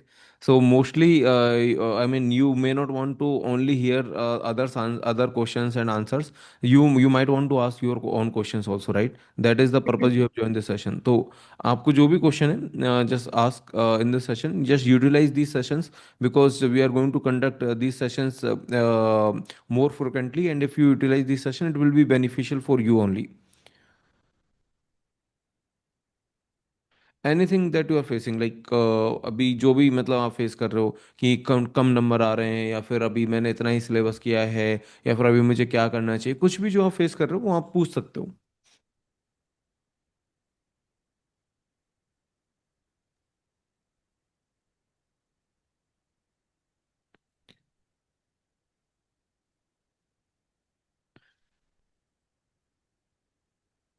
Okay, so yes Shahzad, can you answer this question कि anxiety या stress कैसे handle करें? इसके लिए तो I think anxiety तो मुझे भी होता था, बिकॉज 2-3 ईयर का गैप हो गया था। अपने दोस्त लोग बहुत अच्छे अच्छे जगह पे हैं, कुछ तो फॉरेन में भी हैं। तो ये सब देख के थोड़ा एंजाइटी होता था, बट वही था कि अल्टीमेटली मैंने जब टारगेट किया था, तो मैं बस वही सोचता था कि अगर टारगेट किया हूँ तो मुझे करना है। और मोस्ट ऑफ द टाइम में क्या होता था कि मैं अपना इंस्टाग्राम वगैरह या यूट्यूब वगैरह बंद ही कर दिया था। यूट्यूब देखता था मतलब सिर्फ काम की चीज़ों के लिए। तो मैं कहूँगा कि डिस्ट्रैक्शन से थोड़ा सा अपने आप को कट करो। अभी प्रिपरेशन के टाइम पे थोड़ा सेल्फिश हो जाओ, अपने लिए एकदम काम करो। कोई इधर उधर से ज़्यादा आप देखने सुनने की नीड नहीं है। और ज़्यादा एंजाइटी हुआ करे तो कुछ नहीं, बस सोचो कि आप ये कर क्यों रहे हो, आपसे आपको इससे बेनिफिट क्या होने वाला है फ्यूचर में। एंड और हो सके तो आप अपने फेवरेट किसी कॉलेज या पीएसयू वगैरह के हो तो उनके आप ब्लॉग्स देख सकते हो, उससे भी काफ़ी मोटिवेशन मिलता है। वहाँ की लाइफ स्टाइल या वहाँ की चीज़ें देख के। तो मुझे जब भी थोड़ा सा डिमोटिवेशन या ऐसा कुछ एंजाइटी टाइप लगता था, तो मैं यही करता था। और और एक लोग से मैंने सुना था कि वो करने के लिए क्या करता था कि वो सब नोट डाउन किया था कि मैं अगर ये कर रहा हूँ तो इससे मुझे क्या बेनिफिट है, वो सारा चीज लिखा हुआ था। नहीं करूंगा तो मेरे से क्या हो सकता है, वो सारा कुछ लिख सकता है। तो बार बार उसको देखता था, उससे भी उसको थोड़ा मोटिवेशन मिलता था। तो आप ये सब भी कर सकते हो, छोटी चीजें हैं बट काफी इफेक्टिव होती है सब चीजें। तो ये कर सकते हो एंजाइटी से बचने के लिए। Right. Okay Shahzad, this is next question कि how you approach a subject, कि आप मतलब पहले के लेक्चर देखते थे फिर क्या करते थे, इस टाइप का क्या सीक्वेंस रहता था आपका? वैसे लास्ट ईयर मेरा दूसरा अप्रोच था, बट दिस ईयर मैंने क्या किया था कि मैं लेक्चर देखता था एंड उसके साथ मैं एक रिवीजन नोट्स बनाता था अपना। लास्ट टाइम मैंने नोट्स नहीं बनाए थे, जो कि बहुत बड़ी गलती थी मेरी। मैं ऐसे ही बस बार बार लेक्चर ही देखता था, नहीं तो वन शॉट देखता था तो वो तो ठीक है, लेकिन रिवीजन के लिए मुझे बार बार बहुत ज्यादा टाइम लग जाता, तो इस टाइम मैंने डिसाइड किया था कि मैं एक नोट्स बनाऊंगा। तो मैंने लेक्चर देखते देखते मैं नोट्स बनाता था, फिर लेक्चर के बाद में लेक्चर के जो क्वेश्चन कराते थे मैं उनको अप्रोच करता था। उसके बाद में पीवाईक्यू लगाता था 25 to 30 ईयर के। एंड वो सब खत्म होने के बाद फिर भी लगता था कि हाँ अभी प्रैक्टिस ही करनी है, तो मैं वीकली क्विजेस अप्रोच करता था। वैसे मैंने सारे सॉल्व नहीं किए थे, बट बहुत सारे किए थे, और मैंने जितने किए थे आई थिंक यूट्यूब पे सारे पड़े हुए हैं। तो मैंने वो सब वीकली क्विजेस से अप्रोच किए थे। एंड टॉपिक टेस्ट वगैरह मैं बाद में करता था, लाइक जब अगस्त से जुलाई अगस्त में मेरा कोर्स लगभग कंप्लीट हो गया था, एंड मैंने one time revision and PYQ कर लिए थे वन टाइम, देन उसके बाद मैं टॉपिक टेस्ट पे गया था सेकेंड रिवीजन करने के साथ साथ। तो यही मेरा शेड्यूल था इस साल का, ऐसे ही मैं अपना सारा कर रहा था। Okay, okay, got it. So anyone has any other question? I think कोई तो एक स्टूडेंट था, आर्यन और समथिंग, उन्होंने अनम्यूट करने का ट्राई किया था, I think. Okay, so there is one question. Bhautik Mevda is asking कि everything is going well till now, but my question is that what things I have to take into consideration throughout all the phases of the preparation as I'm preparing with full time drop. तो किन चीज़ों का ध्यान रखना चाहिए, एक तरह से ये क्वेश्चन है। First of the thing I think आपको अपने लास्ट ईयर का एनालिसिस जरूर करना चाहिए खुद का, कि लास्ट ईयर मेरे से क्या क्या मिस्टेक्स हुई थी, कौन से सब्जेक्ट मेरे वीक रह गए, कौन से सब्जेक्ट मेरे ठीक ठाक थे। तो आप इस चीज़ का एनालिसिस कर लोगे तो काफ़ी बेटर होगा आपको ये डिसाइड करना कि मुझे इस साल क्या करना है। मैंने भी यही किया था। लास्ट ईयर के अकॉर्डिंग फिर मैंने अपने आप का इस साल का प्लानिंग किया था टोटली, कि मुझे पहले ये सब्जेक्ट स्टार्ट करना है, ये सब्जेक्ट मेरा वीक है तो मैं पहले ये सब्जेक्ट खत्म कर लूंगा, इसके सारे गैप्स फिल कर लूंगा, फिर उसके बाद मैं दूसरे सब्जेक्ट पे जंप करूंगा। तो आप ऐसे ही कर सकते हो, सबसे पहले अपना प्लानिंग कर लो कि हाँ लास्ट ईयर मेरे से ये मिस्टेक हुआ था, फिर उसके अकॉर्डिंग आप अपना एक शेड्यूल इस ईयर का बना लो कि हाँ मुझे ये करना है। और मैंने पीवाईक्यू अगर नहीं सॉल्व किए थे तो मुझे इस टाइम दो बार पीवाईक्यू एटलीस्ट सॉल्व करने हैं। टेस्ट सीरीज नहीं लगाया था तो मुझे कम से कम दो टेस्ट सीरीज बाई करके मुझे टेस्ट सीरीज के क्वेश्चन लगाने हैं, डीपीपीज लगाने हैं। तो आप ये सब कर सकते हो। Right, right. So basically, during the preparation, just stay motivated. This is one of the important thing, and overthink मत करना। और अभी मतलब these early months, don't underestimate these early months। ऐसा मत सोचना कि अभी तो बहुत टाइम है और बाद में देख लेंगे, क्योंकि बाद में फिर देखा नहीं जाएगा क्योंकि अगर अभी आप टाइम वेस्ट कर दोगे तो, right? So don't underestimate these months that you currently have in your hand. Okay. So Rohan is asking, if I mistake on a topic for one day, unable to understand, is it good practice to give 2 days to understand a single topic? ये if अगर समझ नहीं आ रहा है then मैं कहूँगा दे सकते हो आप 2 दिन, जैसे मैंने भी उसमें दिया था डिसाइडेबिलिटी का था। तो डिसाइडेबिलिटी हो गया, पाइपलाइन हो गया, आई थिंक बहुत लोग को नहीं समझ में आता वन गो में। तो आप दे सकते हो, आप दूसरे टाइम भी देख सकते हो, आप दो बार देख के उसको कर सकते हो, ऐसा कोई इशू नहीं है। Right, right. So basically topic में अगर टाइम लग भी रहा है तो that is fine, because time तो देना ही पड़ेगा, और कोई तरीका ही नहीं है ना। आपको टाइम लग रहा है तो लग रहा है, मतलब उसके बाद कुछ ऑप्शन ही नहीं है। अभी या तो टॉपिक छोड़ो या फिर टाइम कम लगाओ, तो दोनों ही केस में कुछ फ़ायदा नहीं है ना टॉपिक छोड़ने का भी, और कम टाइम दे के वो टॉपिक अगर आप करोगे, सिंस आपको ज़्यादा टाइम लग रहा है तो भी आपको कुछ ज़्यादा समझ नहीं आएगा। तो जितना टाइम लग रहा है उतना तो देना पड़ेगा, right? So that is something you you have to do. Okay, Shiva is asking sir, मैं गेट 2026 में 46 मार्क्स आए थे 1 ईयर प्रिपरेशन के साथ, क्या मुझे सारे लेक्चर्स फिर से देखने हैं चाहिए, या फिर गैप फिलिंग के लिए क्या बेस्ट वे होना चाहिए? सो यस शहजाद, ये जो क्वेश्चन है वो ये है कि 46 मार्क्स ऑलरेडी आ चुके हैं, तो अभी मेरा क्या सेट ऑफ एक्शंस होना चाहिए? क्या मुझे सीधा लेक्चर्स देखना चाहिए, या पीवाईक्यूज करने चाहिए, टेस्ट सीरीज देना चाहिए, क्या करना चाहिए मुझे? तो अगर मैं कहूँगा, अगर लेक्चर आपने इधर उधर से देखे थे तो मैं कहूँगा आपको एक बार कंप्लीट लेक्चर फिर से देखना चाहिए। कंप्लीट मीन्स आप जो पढ़ चुके हो उसको कॉम्पैक्ट कर सकते हो। मैंने जैसे वो पढ़ा था लास्ट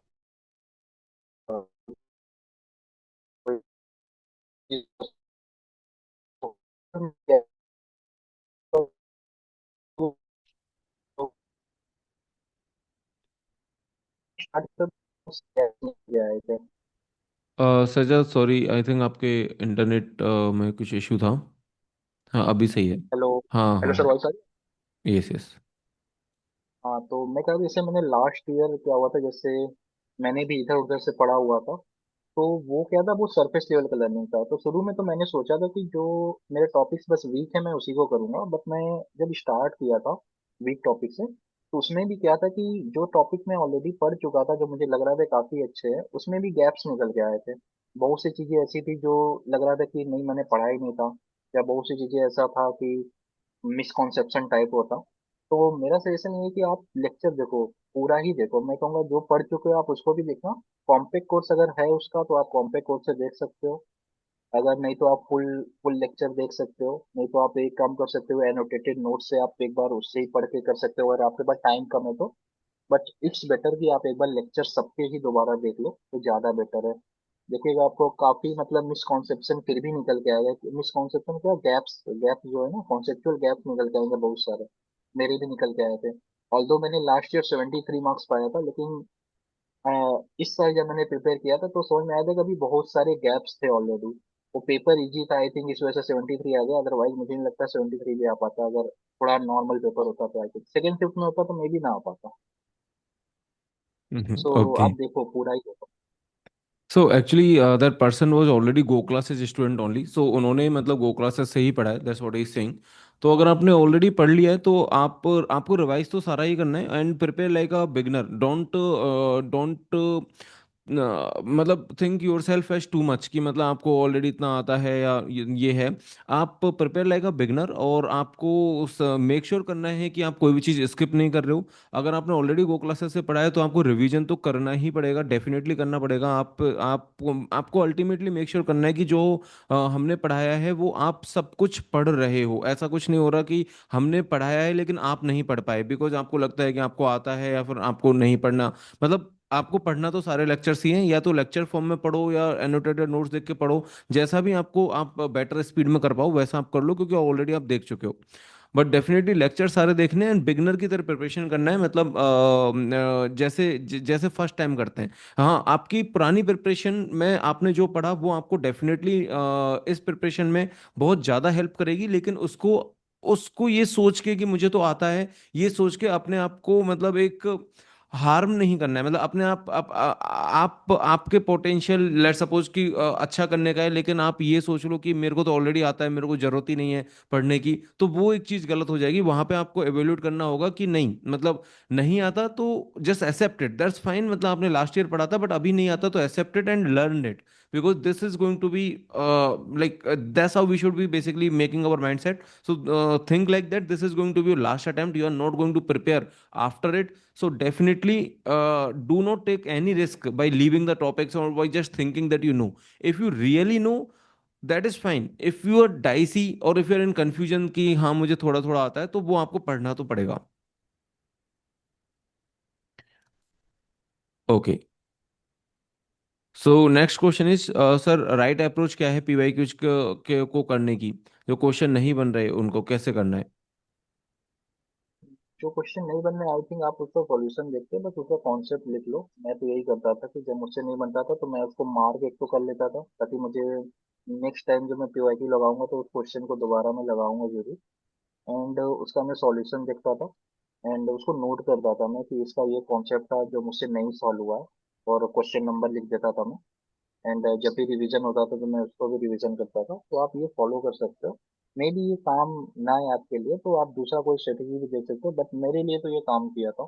मैं यही करता था, जस्ट नोट करता था एंड उसको मार्क कर लेता था। Right. Okay, so next question is भाई Abhilash. Abhilash is asking sir, लगभग कितने महीने चाहिए डीए कोर्स कंप्लीट करने के लिए? Because some subjects are lengthy like machine learning and probability, daily कितने घंटे करना चाहिए? सी, अभी तो आपने स्टार्ट किया है और डीए का कोर्स थोड़ा छोटा है कंपेरेटिवली, मतलब if you compare with the computer science, तो मोस्टली हर सब्जेक्ट आप 1 से 1.25 महीने में कर सकते हैं। सो you can count based on that. For example, linear algebra definitely आप 1 महीने में कर सकते हो, प्रोबेबिलिटी हो सकता है 20 दिन में ही कर सकते हो, मशीन लर्निंग हाँ मोस्टली आप 1 महीने में कर सकते हो। सो ऑलमोस्ट ऑन एवरेज सारे सारे सब्जेक्ट्स आप 1-1 महीने में कर सकते हो। तो based on that you can सी कि आप कितने कितने टाइम में कर सकते हो। 1 महीने should be the comfortable time for some subject, मतलब हो सकता है कि 1 महीने में करने की जगह वो 1 महीने 10 दिन मतलब 40 दिन में हो जाए, या फिर हो सकता है कुछ सब्जेक्ट ऑन एवरेज 25 दिन में भी हो जाए। Okay, so anyone wants to ask any other question?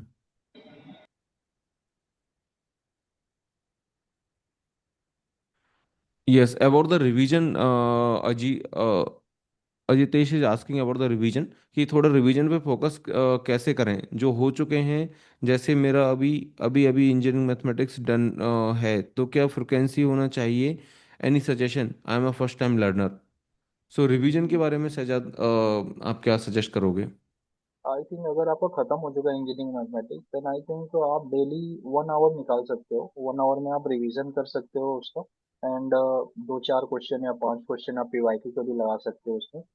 1 our और 2 आवर जैसा आपको टाइम मिल रहा है। अगर आपके पास टाइम है तो आप 2 आवर निकाल के ये कर सकते हो कि आप अपना नेक्स्ट भी पढ़ते रहो, एंड 1-2 आवर इसका रिवीजन और प्लस उसका पीवाईक्यू कंफर्म सॉल्व करते रहो। Right, okay, so you are suggesting daily revision? Yes sir, suggest daily okay. Revision, क्योंकि सारा कुछ पढ़ने के बाद रिवीजन करना मुझे लगता है ये सही अप्रोच है, क्योंकि बहुत बर्डन हो जाता है एक तो, और बहुत सी चीजें दिमाग से उतर चुकी होती है, तो ऐसा लगता है कि हमने पढ़ा ही नहीं है वो टॉपिक। बहुत बार ऐसा होता है। तो इट्स बेटर कि आपका 1-2 सब्जेक्ट कंप्लीट हो गया है तो आप डेली अब रिवीजन स्टार्ट कर दो, उसका 1-2 आवर देखो, ज्यादा नहीं लेकिन 1 आवर दे सकते हो आप daily. Got it. Okay, okay.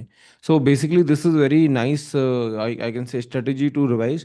आप उसको बिल्कुल एंड के लिए मत सोचो कि मैं बिल्कुल एंड में रिवाइज करूंगा। आप डेली 1 आवर दोगे तो आपको पता चलेगा कि 1 महीने बाद कि आपको ऑलमोस्ट सारी चीज़ें फ्रेश मेमोरी में ही हैं। So that's why this is very effective also and very very nice method for the revision. So I strongly suggest कि आप इसको आप इसको मतलब इस मेथड को seriously low, because I have heard this method from many of the toppers and many toppers agreed कि हाँ, मतलब या तो डेली रिवाइज करो, या किसी किसी ने बोला कि हर वीकेंड पे रिवाइज करो। तो ये चीज़ें काफ़ी टॉपर्स ने सजेस्ट की है कि रिवीजन को ऐसे एंड तक नहीं लेके जाना कि जब भूल जाएंगे तब रिवीजन करेंगे। Okay, so don't delay revision too much, otherwise it will be harmful. So revise in a certain frequency, like for example daily you can revise 1 hour, or maybe on the weekends you can completely revise, I mean do not study anything and completely revise only. So these are the few things that many toppers have suggested, and वो ज़्यादा अच्छा तरीका होता है instead of piling up the revision and revising at the end. Okay. So Harsh is asking sir, test and quizzes की approach क्या होनी चाहिए and कब तक देना चाहिए? आई थिंक क्विजेस तो आप अभी दे सकते हो। पीवाईक्यूज अगर कर रहे हो ठीक है, चैप्टर खत्म होने के बाद ही आप क्विजेस दे सकते हो। एंड टॉपिक टेस्ट और सब्जेक्ट टेस्ट आई थिंक आप बाद में दो तो ज़्यादा बेटर है, क्योंकि शुरू में क्या होता है कि आप फर्स्ट टाइम पढ़े होते हो हर चीज़, तो बहुत सी चीज़ें अभी माइंड में अच्छे से बैठी नहीं होती है, तो आप उसको दोगे तो बहुत सी चीज़ें नहीं समझ में आएगी। एंड क्या होता है, टॉपिक टेस्ट या सब्जेक्ट टेस्ट का लेवल थोड़ा अच्छा ही होता है मुझे लगता है, तो शुरू में नहीं समझ में आएगा। बेटर कब होता है, जब आप एक बार लेक्चर देख चुके हो, पीवाईक्यूज लगा चुके हो 25 to 30 ईयर के कम से कम वन टाइम, एंड रिवीजन हो चुका है आपका वन टाइम उससे। उसके बाद जब आप टॉपिक टेस्ट या सब्जेक्ट टेस्ट दोगे तो आपको काफी कुछ समझ आता है कि आपने मिस्टेक क्या कर रहे हो, कौन से टॉपिक आपका मिस हो रहा है। एंड अगर क्वेश्चन नहीं भी सॉल्व हो रहे हैं तो आपको समझ आएगा कि हाँ ये पर्टिकुलर चीज में ये टॉपिक का है, ये पॉइंट मेरे से मिस हो रहा है या फॉरवर्ड कर रहा हूँ मैं ये चीज, तो आप ये अच्छे से उसको देख सकते हो। तो इट्स बेटर कि अगर आपका सब्जेक्ट अगर कंप्लीट हो गया है, आपने रिवीजन कर लिया है, पीवाईक्यू लगा लिया, देन आप उसके बाद टॉपिक टेस्ट अप्रोच कर सकते हो। और वीकली क्विज़ेस आप तुरंत ही अप्रोच कर सकते हो, ऐसा कोई नहीं है। सब्जेक्ट टेस्ट सब्जेक्ट पढ़ लिया, उसमें सब्जेक्ट में जो क्वेश्चन कराए आपने कर लिया, तो आप उसके बाद वीकली क्विज़ेस अप्रोच कर सकते Right. Okay. Shiva is asking sir कहाँ से कहाँ तक की पीवाईक्यू करूँ, या उसके पिछले या लाइक ईयर 2000 से पिछले वाले भी करने हैं या फिर 2000 के आगे आगे के ही करने हैं सारे पीवाईक्यू। मैंने तो मोस्टली 1995 से 2025 तक का किया था, एंड आई थिंक उसके पीछे तो मोस्टली सब्जेक्टिव टाइप के क्वेश्चन है। एंड उस टाइप के क्वेश्चन बाद में ऑब्जेक्टिव बन के रिपीट भी हुए हैं फ्यूचर में। तो इट्स बेटर आप 2000 ओके है तो भी ठीक है, नहीं तो 1995 से भी आप कर सकते हो। मीन्स 25 to 30 ईयर के अप्रोच करने का ट्राई करो। 1995 ओके है आई थिंक, नहीं तो 2000 भी ओके है, बट कुछ क्वेश्चन है पीछे भी, कुछ क्वेश्चन है जो काफी अच्छे हैं तो आप उसको देख सकते हो। और सब्जेक्टिव क्वेश्चन मिस कर सकते हो, आप बहुत सारे सब्जेक्टिव मिलेंगे तो आप उसको छोड़ सकते हो। Right right. So basically regarding the questions I would say कि मतलब गेट के पीवाईक्यूज का ऐसा कोई एक्सपायरी एरर मतलब एक्सपायरी डेट नहीं है। अगर वो 90 का है और या फिर उससे उससे भी पहले का है, that is completely fine. Because the most important thing is that it should be in the syllabus, so most of the things are still in the syllabus, few of the things are not in the syllabus. And वो GATE और flow का जो PDF आता है उससे हटा भी दी गई होंगी। वो बहुत सारी मतलब कुछ चीज़ें हैं, जैसे कुछ क्वेश्चंस पहले आते थे वो अब नहीं आते, तो वो सारी चीज़ें ऑलरेडी गेट और फ्लो ने पीडीएफ से हटा दी हैं। So do not look at the year, मतलब mostly you can solve any question as long as it is helpful to you. Okay, GATE का अगर कोई पुराना क्वेश्चन बहुत अच्छा है तो उसको सॉल्व करने में क्या दिक्कत है, या फिर कोई नया क्वेश्चन बेकार है, मतलब बहुत ही बेकार क्वेश्चंस भी आए हैं गेट में, I will be honest with you. अगर कोई नया क्वेश्चन बेकार है तो उसको नहीं सॉल्व करना, और पुराना क्वेश्चन कितना भी पुराना हो अगर अच्छा है तो सॉल्व करना ही है। Basically like you should be learning from the question, do not look eight कि मुझे इस ईयर के बाद से करने हैं या फिर अभी मतलब कि 2000 से करने हैं, 90 से करने हैं, 95 से करने हैं। आप तो जो क्वेश्चन आ रहा है आपके सामने और आपको पता है सिलेबस में, तो वो करना ही है। ओके, मतलब there is no point in leaving that question based on the year, मतलब वो फिट ही नहीं हो रहा, मतलब ईयर के बेस पे क्वेश्चन को छोड़ने का कोई पॉइंट ही नहीं है, राइट। अगर आपके पास टाइम है और आपको लगता है कि क्वेश्चन सिलेबस में है, क्योंकि मोस्टली सारे क्वेश्चन सिलेबस में ही है जो गेट और फ्लो की पीडीएफ में है, तो आप डेफिनेटली उनको अटेम्प्ट करो। Okay. So someone is asking, activation is one of the user who is asking, sir, I'm focusing on the understanding the concept and only write some important concepts which are taught in the class. While I revise all the things from the annotated notes, is it correct or not? हाँ, मतलब आप annotated notes से revise कर सकते हो, that is correct, no problem in that. I think that's fine. I also use that approach. On In my first revision, I used annotated notes, and in my further revisions, I use my revision note. In revision note, I just note down some important points, and their हो सकता है मतलब topics note करता था, and कुछ उसके points important points ही note करता था, तो रिवीजन में काफी हेल्प करता है। तो आप कर सकते हो, ऐसा अप्रोच कर सकते हो कि शुरू में आप रिवाइज कर रहे हो तो एनोटेटेड नोट से कर लो, जो कि काफी ठीक है, क्योंकि बार बार आप एनोटेटेड नोट से कर भी नहीं सकते हो, काफी बड़े पीडीएफ्स हैं बहुत सारे। तो इट्स बेटर आप नोट कर रहे हो तो काफी अच्छी बात है, रिवीजन बाद में आप उससे ही करना जो आप इंपॉर्टेंट पॉइंट नोट कर रहे हो। Right. Okay. So you can ask your questions in the chat if you want. Just let us know your doubt.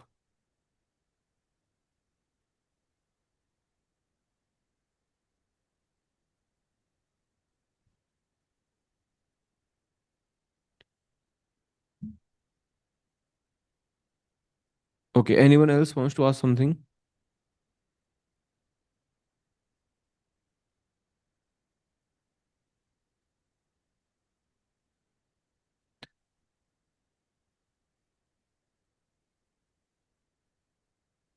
Okay. So one of the student, GB Tesh Paliwal, is asking, as a second year student, what should be the order of studying the subject as majority of subject are covered in the college? I think आप just focus करो एक subject या दो subject. तो I think एक subject आप लेके चल सकते हो, और उतना कुछ ज़्यादा स्पीड में जाने की नीड नहीं है, आप अच्छे से कर सकते हो, आपके पास 2 साल है। तो आप एक एक सब्जेक्ट अप्रोच करो, एंड उसके पीवाईक्यू सॉल्व करते चलो। उसके बाद आप टेस्ट सीरीज वगैरह नेक्स्ट ईयर से स्टार्ट करना। इस ईयर आप बस फोकस करो कि ज़्यादा से ज़्यादा आपका सिलेबस जितना हो सके कवर हो सके, एंड अच्छे से उसको समझ के आप अपना पीवाईक्यू वगैरह लगाते चलो। मीन्स ज़्यादा स्पीड अप करने की नीड नहीं है अभी। आप अच्छे से कर सकते हो, आपके पास 2 साल है। Right. Okay, so Lakshman is asking about the subject order. Is discrete mathematics necessary to do as a first subject in the GATE computer science preparation? नहीं, आई थिंक ऐसा कोई नेसेसरी नहीं है। मैंने मैथमेटिक्स सबसे लास्ट में किया था। शुरू में ऐसा होता है, कुछ कुछ सब्जेक्ट के ऑर्डर हैं, लाइक कंपाइलर डिजाइनिंग करने से पहले आप टीओसी कर लें, क्योंकि कंपाइलर डिजाइनिंग में बहुत सी चीज़ें टीओसी को होती है। एंड जैसे कंप्यूटर ऑर्गेनाइजेशन करने से पहले आप डीएलडी पढ़ लें तो ज़्यादा बेटर है। तो ऐसे कुछ सब्जेक्ट के ऑर्डर हैं, लेकिन ऐसा कोई नेसेसिटी नहीं है कि आप मैथमेटिक्स पहले करो या पहले करो। लेकिन हाँ, कुछ चीज़ें बेनिफिट करती हैं। आप प्रोबेबिलिटी पहले पढ़ लो, जो कि डाटा स्ट्रक्चर में काम आते हैं, हैश टेबल वगैरह में, इन सब में काम आएगा आपको। तो कुछ कुछ प्रेफरेंसेस हैं जो आप पहले कर लो तो अच्छा है, नहीं तो अदरवाइज ऐसा कोई इशू नहीं है। आप कभी भी कोई सब्जेक्ट कर सकते हो, सारी चीज़ें स्क्रैच से पढ़ाई जाती हैं, तो इट्स फाइन, आप कोई भी कर सकते हो ना। Right, right. So as long as you are able to understand any subject, okay, you can start with that subject. अगर आप directly जो भी subject आप start करना चाहो, आपको वो समझ में आता है, because you might be having little bit of the background. For example, अगर आपको even TOC डायरेक्टली समझ में या फिर CD कंपाइलर डिजाइन डायरेक्टली समझ में आ रहा है बिना TOC के, क्योंकि TOC का केवल ऑटोमेटा कंपाइलर डिजाइन में थोड़ा बहुत यूज होता है, ऑटोमेटा और पार्सिंग ऑल्सो। तो अगर आपको डायरेक्टली समझ में आ रहा है कंपाइलर डिजाइन, क्योंकि आपका ऑलरेडी थोड़ा बहुत बैकग्राउंड है TOC का, तो विच इज़ फाइन, मतलब आपको समझ में आना चाहिए। ओके। अगर आपको समझ में नहीं आ रहा, जैसे पर्टिकुलरली डिस्क्रीट मैथमेटिक्स को पढ़ने के लिए कोई भी प्रीरिक्विजिट नहीं चाहिए, आप उससे भी स्टार्ट कर सकते हो, आप सी प्रोग्रामिंग से स्टार्ट कर सकते हो, उसके लिए डायरेक्टली कोई नहीं चाहिए। या फिर बहुत सारे सब्जेक्ट हैं जिनका कोई प्रीरिक्विजिट नहीं होता, तो आप उनसे स्टार्ट कर सकते हो। जैसे कुछ सब्जेक्ट हैं जिनका होता है, like TOC and CD has one relation. Other than that it depends on the subject, मतलब generally most of the subjects का नहीं होता। लाइक फॉर एग्जांपल आप इवन कंप्यूटर आर्किटेक्चर स्टार्ट कर सकते हो, बीच में मल्टीप्लेक्सर वगैरह डिकोडर वगैरह का थोड़ा बहुत नीड आएगा, वो आप अगर आपको आता है तो ठीक है, नहीं वो पर्टिकुलर लेक्चर आप स्किप भी कर सकते हो। मतलब एक आध लेक्चर हो सकता है समझ में नहीं आया कंप्यूटर आर्किटेक्चर का, because you do not know digital logic part, और नहीं तो आप उस टाइम पे भी वो चीजें समझ के आगे बढ़ सकते हो। तो it is up to you. एक काम, लाइक मैं ये कर सकता हूँ कि I can make a subject sequence order, कि इस सब्जेक्ट में इस दूसरे सब्जेक्ट का क्या क्या टॉपिक काम आता है, और अगर आप डायरेक्टली स्टार्ट करोगे तो क्या प्रॉब्लम आएगी, और अगर डायरेक्टली स्टार्ट ना करके पहले ये like subject A then subject B करोगे, तो क्या ये बेटर है, डायरेक्टली सब्जेक्ट बी स्टार्ट करना बेटर है। So we can make a video and we can have detailed topics की इस सब्जेक्ट में ये टॉपिक आना चाहिए इस सब्जेक्ट को पढ़ने से पहले, इसलिए इस सब्जेक्ट को आप पढ़ लो, तो वो हम एक वीडियो बना देंगे। बाकी डिस्क्रीट मैथमेटिक्स से स्टार्ट करना है, ऐसा कुछ कंपलसरी नहीं है, as Sajjad has also pointed out. Okay. So Shiva is asking कि मैथ एंड एप्टी कब करना बेटर होगा, अभी या लास्ट में, या फिर ड्यूरिंग द सितंबर? तो एप्टीट्यूड या मैथमेटिक्स अभी करते चलें या बाद में करें? तो आप कर सकते हो मैथमेटिक्स, अभी कर लो तो ठीक है, मैं कहूँगा ऐसी कोई नीड नहीं है। लास्ट में बहुत लोग को होता है कि बहुत लोग सोचते हैं कि अभी मेरा कुछ टेक्निकल रह गया तो मैथमेटिक्स लीव कर देते हैं, या तो ऊपर ऊपर से पढ़ के छोड़ देते हैं। तो अगर आपको लगता है कि आप ऐसे टाइप के ही हो, जैसे मेरा तो क्या था कि मेरा बैकग्राउंड ही मैथमेटिक्स का है, तो बहुत सी चीज़ें मुझे आती थी ऑलरेडी। इसलिए मैंने लास्ट में करना प्रेफर किया था, बट आप लोग के लिए मैं कहूँगा आप शुरू में कर लो तो ठीक है। और एप्टीट्यूड डिपेंड करता है कि आपका एप्टीट्यूड कैसा है। अगर आपको बिल्कुल नहीं आता एप्टीट्यूड, देन आई थिंक आप स्टार्ट कर सकते हो अगस्त सितंबर से, 1 आवर डेली देके आप उसका प्रैक्टिस करते रहो।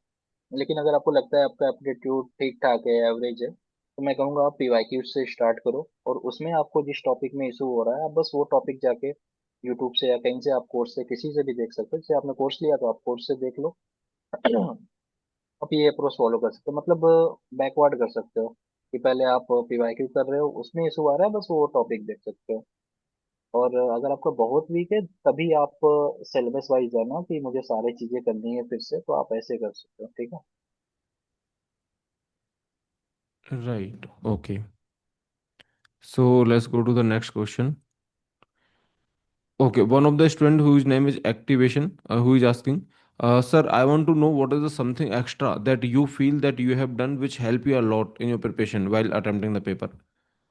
तो क्या क्या एक्स्ट्रा किया है? हाँ। जैसे कि मैं अपना डेली शेड्यूल फिक्स रखता था कि ये मेरा शेड्यूल है, मुझे इसी हिसाब से करना है। एंड पढ़ते टाइम जो भी मुझे लगता था कि ये टॉपिक्स मैं भूल रहा हूँ या कुछ टेस्ट दे रहा हूँ या कुछ उसमें कुछ टॉपिक आ जाता था, तो मैं उसको नोट डाउन कर लेता था कि हाँ ये मेरे से मिस हुआ है। वो डेस्कटॉप वाला एक स्टिकी नोट है, मैंने उसमें उसका बहुत हेल्प लिया था। उसमें मैं लिख लेता था कि ये टॉपिक अभी वीक है, और कोई और टॉपिक आया तो उसको लिख लेता था, ताकि मैं जब भी देखूँ मुझे याद आ गया तो मैं उसको रिवाइज कर लेता था। एंड उससे और सबसे बड़ा इंपॉर्टेंट चीज था कि हर टेस्ट के बाद एनालिसिस करना, जो मैंने लास्ट टाइम नहीं किया था। आपको सिर्फ टेस्ट नहीं देना है, आपको उस टेस्ट के बाद असली काम मैं कहूँगा टेस्ट के बाद ही स्टार्ट होता है। मेन चीज आप टेस्ट दिए उसके बाद आपने क्या मिस्टेक किया है, किस टाइप का मिस्टेक कर रहे हो, फिर उसको कैसे आप कवर करोगे उस मिस्टेक को, ये चीज भी देखना इंपॉर्टेंट होता था। कभी कभार क्या होता था, 3 आवर का टेस्ट होता था बट उसके एनालिसिस में मुझे 6 to 7 आवर्स भी लगते थे। मीन से पहले देखना कि किस टाइप का मिस्टेक है, कॉन्सेप्चुअल टाइप की क्या, कॉन्सेप्चुअल होता तो मैं उस टॉपिक को वापस से रिवीजन करता था ताकि नेक्स्ट टाइम ऐसी गलती ना हो। और सिली मिस्टेक होता था तो उसका स्क्रीनशॉट लेके मैं रखता था। तो ये सब चीजें मैं अप्रोच करता था, ये सब चीजें आप भी कर सकते हो, काफी बेटर रहता है। और एक चीज और, जैसा मैंने बताया था कि मैंने अपना रिटेंशन पावर बढ़ाने के लिए कि रात को मैं अपना पूरे दिन को रिकॉल करता था कि मैंने क्या किया, क्या नया पढ़ा, क्या नया सीखा, कहाँ मैं आज फंसा था, उसका सॉल्यूशन मैंने कैसे निकाला था। तो ये सब चीजें मैं फॉलो करता था ताकि मुझे वो पॉइंट लंबे समय तक याद रहे, मैं ये भी करता था। तो ये सब कुछ चीजें थी जो काफी इफेक्टिव हुई थी इस बार। तो आप भी कर सकते हो ये सब। Okay, okay, great. So the next question is that what was your score in topic and subject wise tests? इसका तो आप मेरे चैनल पे जाके देख सकते हो, वहाँ सारा कुछ पड़ा हुआ है। मैंने जितने भी टेस्ट दिए थे मोस्टली मैंने अपलोड किए हुए थे। And I think topic test तो में मेरे 15 अबव ही रहते थे मोस्टली इस साल। नहीं तो लास्ट ईयर तो बहुत कम रहते थे। लास्ट ईयर जब मैंने गो का दिया था आई थिंक मेरे 5 6 8 आते थे, और मैंने छोड़ दिया था कुछ टाइम बाद ये सोच के कि ये बहुत टफ है, मे बी मुझसे ये नहीं होगा। और वही मैं सोचता था कि इतना टफ पता नहीं क्यों बना रहे, इतना टफ तो आता भी नहीं, तो मैंने छोड़ दिया था। बट इस साल मैंने सारा ही दिया था। एंड 15 अबव रहते थे। एंड फुल लेंथ में मेरा एवरेज तो इस बार 75 प्लस का ही था। और आपको जानना है डिटेल में तो आप मेरे यूट्यूब चैनल पे जाके देख सकते हो, वहाँ सारा एनालिसिस वगैरह पड़ा हुआ है, जो भी जितने मैंने test, topic test, subject test, full length test दिए हैं सबके स्कोर वहाँ पे पड़े हुए हैं, तो आप वहाँ से भी देख सकते Yes, so most of you might already be knowing, but if you do not know, then Sajad already has his YouTube channel. वहाँ पे उन्होंने टेस्ट के एनालिसिस डाले हुए हैं. Not only Go classes but other platforms also whatever he has taken. तो उनके भी उन्होंने एनालिसिस डाले हुए हैं. आप वन लास्ट ट्राई यूट्यूब पे डालना. I think one last try GATE डालने से आ जाता है ना सजाद? हैं। 1 लाख ट्राई भी डालने पा जाता है। Okay okay. सो एक बार मैंने पहले बहुत पहले वन लास्ट ट्राई डाला था 1 2 महीने पहले, तो डायरेक्टली नहीं आया था। बट हाँ, वन लास्ट ट्राई गेट डालने पे आया था। तो ऑन अ सेफर साइड आपको आपको अगर वन लास्ट ट्राई सजाद का चैनल आपको देखना है तो वन लास्ट ट्राई आप गेट डाल दो यूट्यूब पे, and it will come as the first link. Okay, then you can see his channel for the test analysis and other videos also he has made, so you can definitely visit his YouTube channel.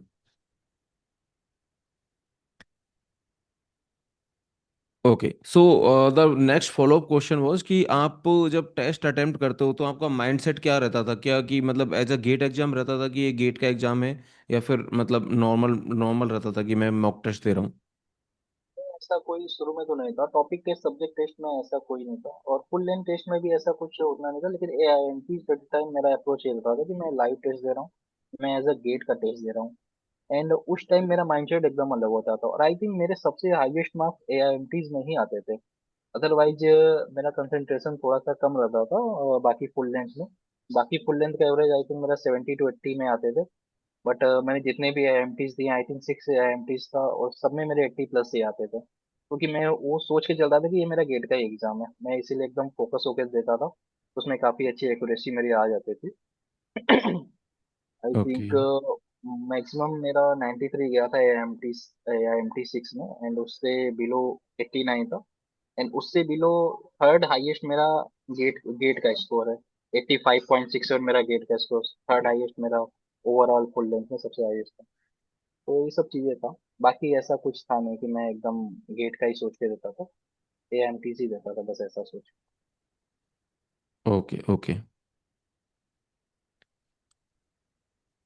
So I think most of the questions we have answered. If there is any other question, yes, Arjun Rampal, you want to ask something?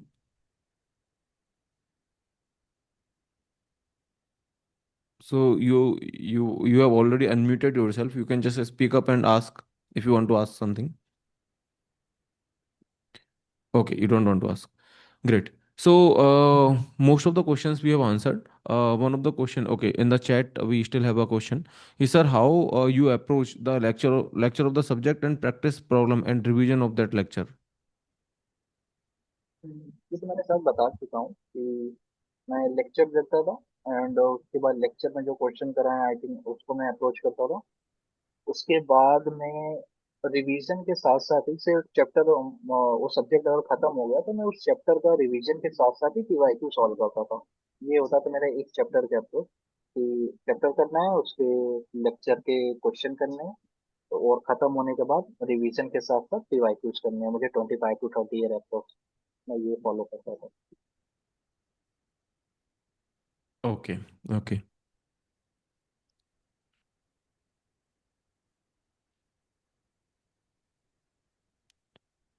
Yeah, so we can wrap up the session if there is no other questions that you want to ask. If you want to ask, please unmute yourself. We will just wait for few minutes. And if you have question, you can unmute or you can write on the chat. Okay, I and Sejad both are waiting, and while we are waiting, let me just talk to you guys also. So basically, you most of you might be having initial questions कि ये lecture पे lecture देखना है कि cues पहले solve करना है, PYQ करना है, या फिर ऐसे करना है वैसे करना है, दिन में पढ़ना है रात में पढ़ना है, कुछ भी आपको डाउट हो सकता है कि मुझे कैसे करना चाहिए. So because it is very starting phase, so I would suggest you one thing. आप एक महीने जैसे जब भी आपको टाइम मिल रहा है तब आप पढ़ो, और आपको कुछ कुछ प्लान नहीं बनाना कि मुझे सुबह पढ़ना है या 4 बजे तक पढ़ना है या 4 बजे से पढ़ना है या फिर ऐसे करना है वैसे करना है. आपको जब भी टाइम मिल रहा है, और जैसे ही टाइम मिल रहा है, आप बस लेक्चर देखना चालू करो. उसके बाद आप अपना टेस्ट सीरीज या वीकली की जो भी आपको करना है वो आप कर सकते हो. एक महीने में आप खुद फिगर आउट कर लोगे कि कैसे क्या करना है. मतलब these are the questions which you will get the answers by yourself. आप एक महीने, अगर आपने एक महीने की सीरियस प्रिपरेशन कर लोगे तो आप खुद इन सारे क्वेश्चंस का आंसर दे पाओगे कि यार कुछ नहीं है, बस पढ़ना है और क्वेश्चन सॉल्व करने हैं. That is all. I mean during my time, or I mean, see, there has been many online coachings and these mentorships are currently in the trending thing. But उससे पहले भी लोग निकालते ही थे गेट. मतलब इतना कुछ मेंटरशिप की, इतना कुछ क्वेश्चंस की नीड होती नहीं है अगर आप खुद से अच्छे से प्रिपरेशन चालू कर दोगे तो. Okay. Yes, there might be the questions कि सिलेबस कब तक खत्म होना चाहिए. ये सब क्वेश्चंस बहुत ही जेन्युइन क्वेश्चंस हैं, और बहुत ही मतलब ऐसे क्वेश्चंस हैं जो हमें लगता है कि हमें आंसर उनका पता होना चाहिए. लेकिन इनका मतलब बेसिकली इनका बस एक ही आंसर है कि जितना अच्छे से और जितना जल्दी हो जाए वो, मतलब ऐसे सिलेबस करना है, राइट. अगर अगर अच्छे से नहीं करोगे तो उसमें भी कोई फायदा नहीं है जल्दी करने का. और अगर लेट तक कर रहे हो फिर भी अच्छे से नहीं कर रहे, तो फिर लेट तक का करने का भी कोई फायदा नहीं है. सो बेसिकली ऑप्टिमाइज करके चलना है जितनी चीजें ऑप्टिमाइज हो सके. And do not over think to much कि मैं इस टेस्ट में कम नंबर आ गए, या फिर ये सब्जेक्ट मुझे 2 दिन पहले खत्म हो जाना चाहिए था लेकिन ये अभी 3 दिन और बाद खत्म होगा. ये इतना ओवर थिंक करने का नीड नहीं, क्योंकि it is still starting phase of your preparation. Okay, when you cross let suppose October November, तब आप टाइम फ्रेम का ज्यादा टेंशन ले सकते हो. अभी टाइम फ्रेम का इतना टेंशन लेने का नीड नहीं है. अभी आपको ये मेक श्योर करना है कि जब भी टाइम मिल रहा है, जितना टाइम मिल रहा है उतना टाइम में पढ़ते ही रहना है बस. Okay. So, yeah, so one more question that Aryan has put in the chat. Sir, 1 month into the preparation, सब कुछ according to the schedule and all चल रहा था. फिर धीरे धीरे थोड़ा पीछे छूट रहा था. हमें करंट शेड्यूल का गो का शेड्यूल फॉलो करना चाहिए और कैसे मैनेज करना चाहिए छूटी हुई चीजें.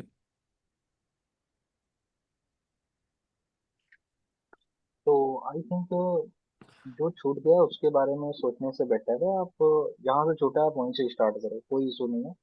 आप गो का भी शेड्यूल फॉलो कर सकते हो, नहीं तो आप अपने अकॉर्डिंग अपना खुद का शेड्यूल बना सकते हो। मैंने जैसे अपने अकॉर्डिंग अपना शेड्यूल बनाया हुआ था, तो आप ये मत सोचो कि ये चीजें छूट गया है, मैं लैग कर रहा हूँ, पीछे हो रहा हूँ, कोई बात नहीं है, छूटता है, कभी कभी हो जाता है। तो इट्स बेटर कि आपका जहाँ से छूटा है आप वहां से अब स्टार्ट कर दो वापस से। और जो भी शेड्यूल आ रहा है आप अपना थोड़ा शेड्यूल बना सकते हो खुद का, एंड उसको फॉलो कर लो, ज्यादा बेटर है। Yes, so you can make your own schedule also, or you can continue with the go classes schedule, and जो remaining portion है उसको आप बाद में कभी धीरे धीरे आप अपना पूरा कर सकते हो. So you can follow any of the approach. Okay.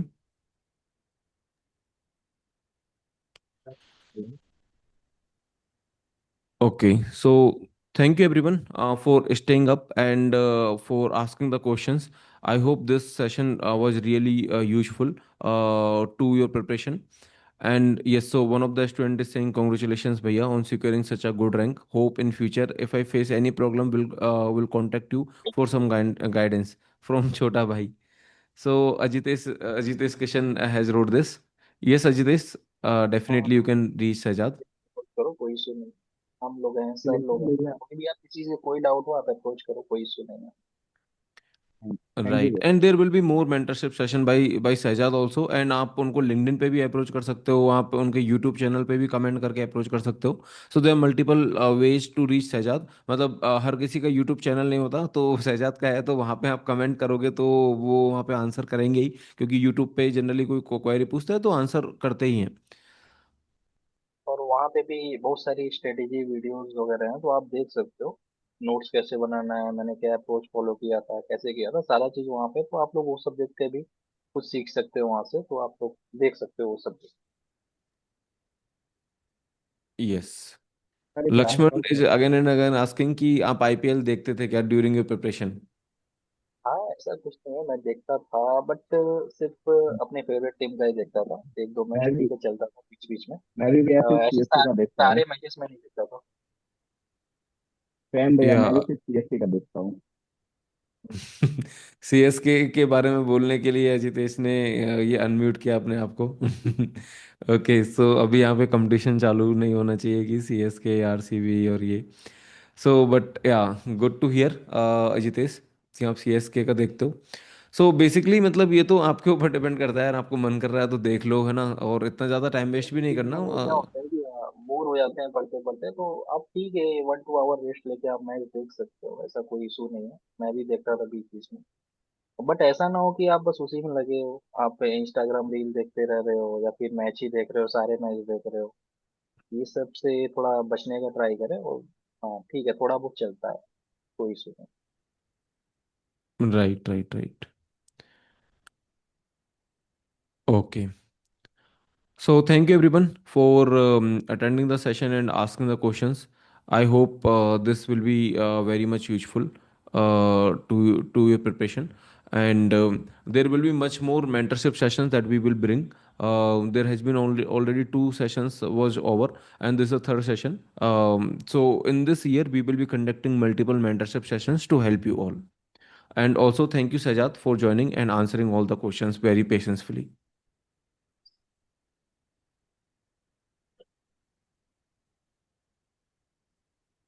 Yeah. Okay. So let me just close the session. Once again, thank you everyone.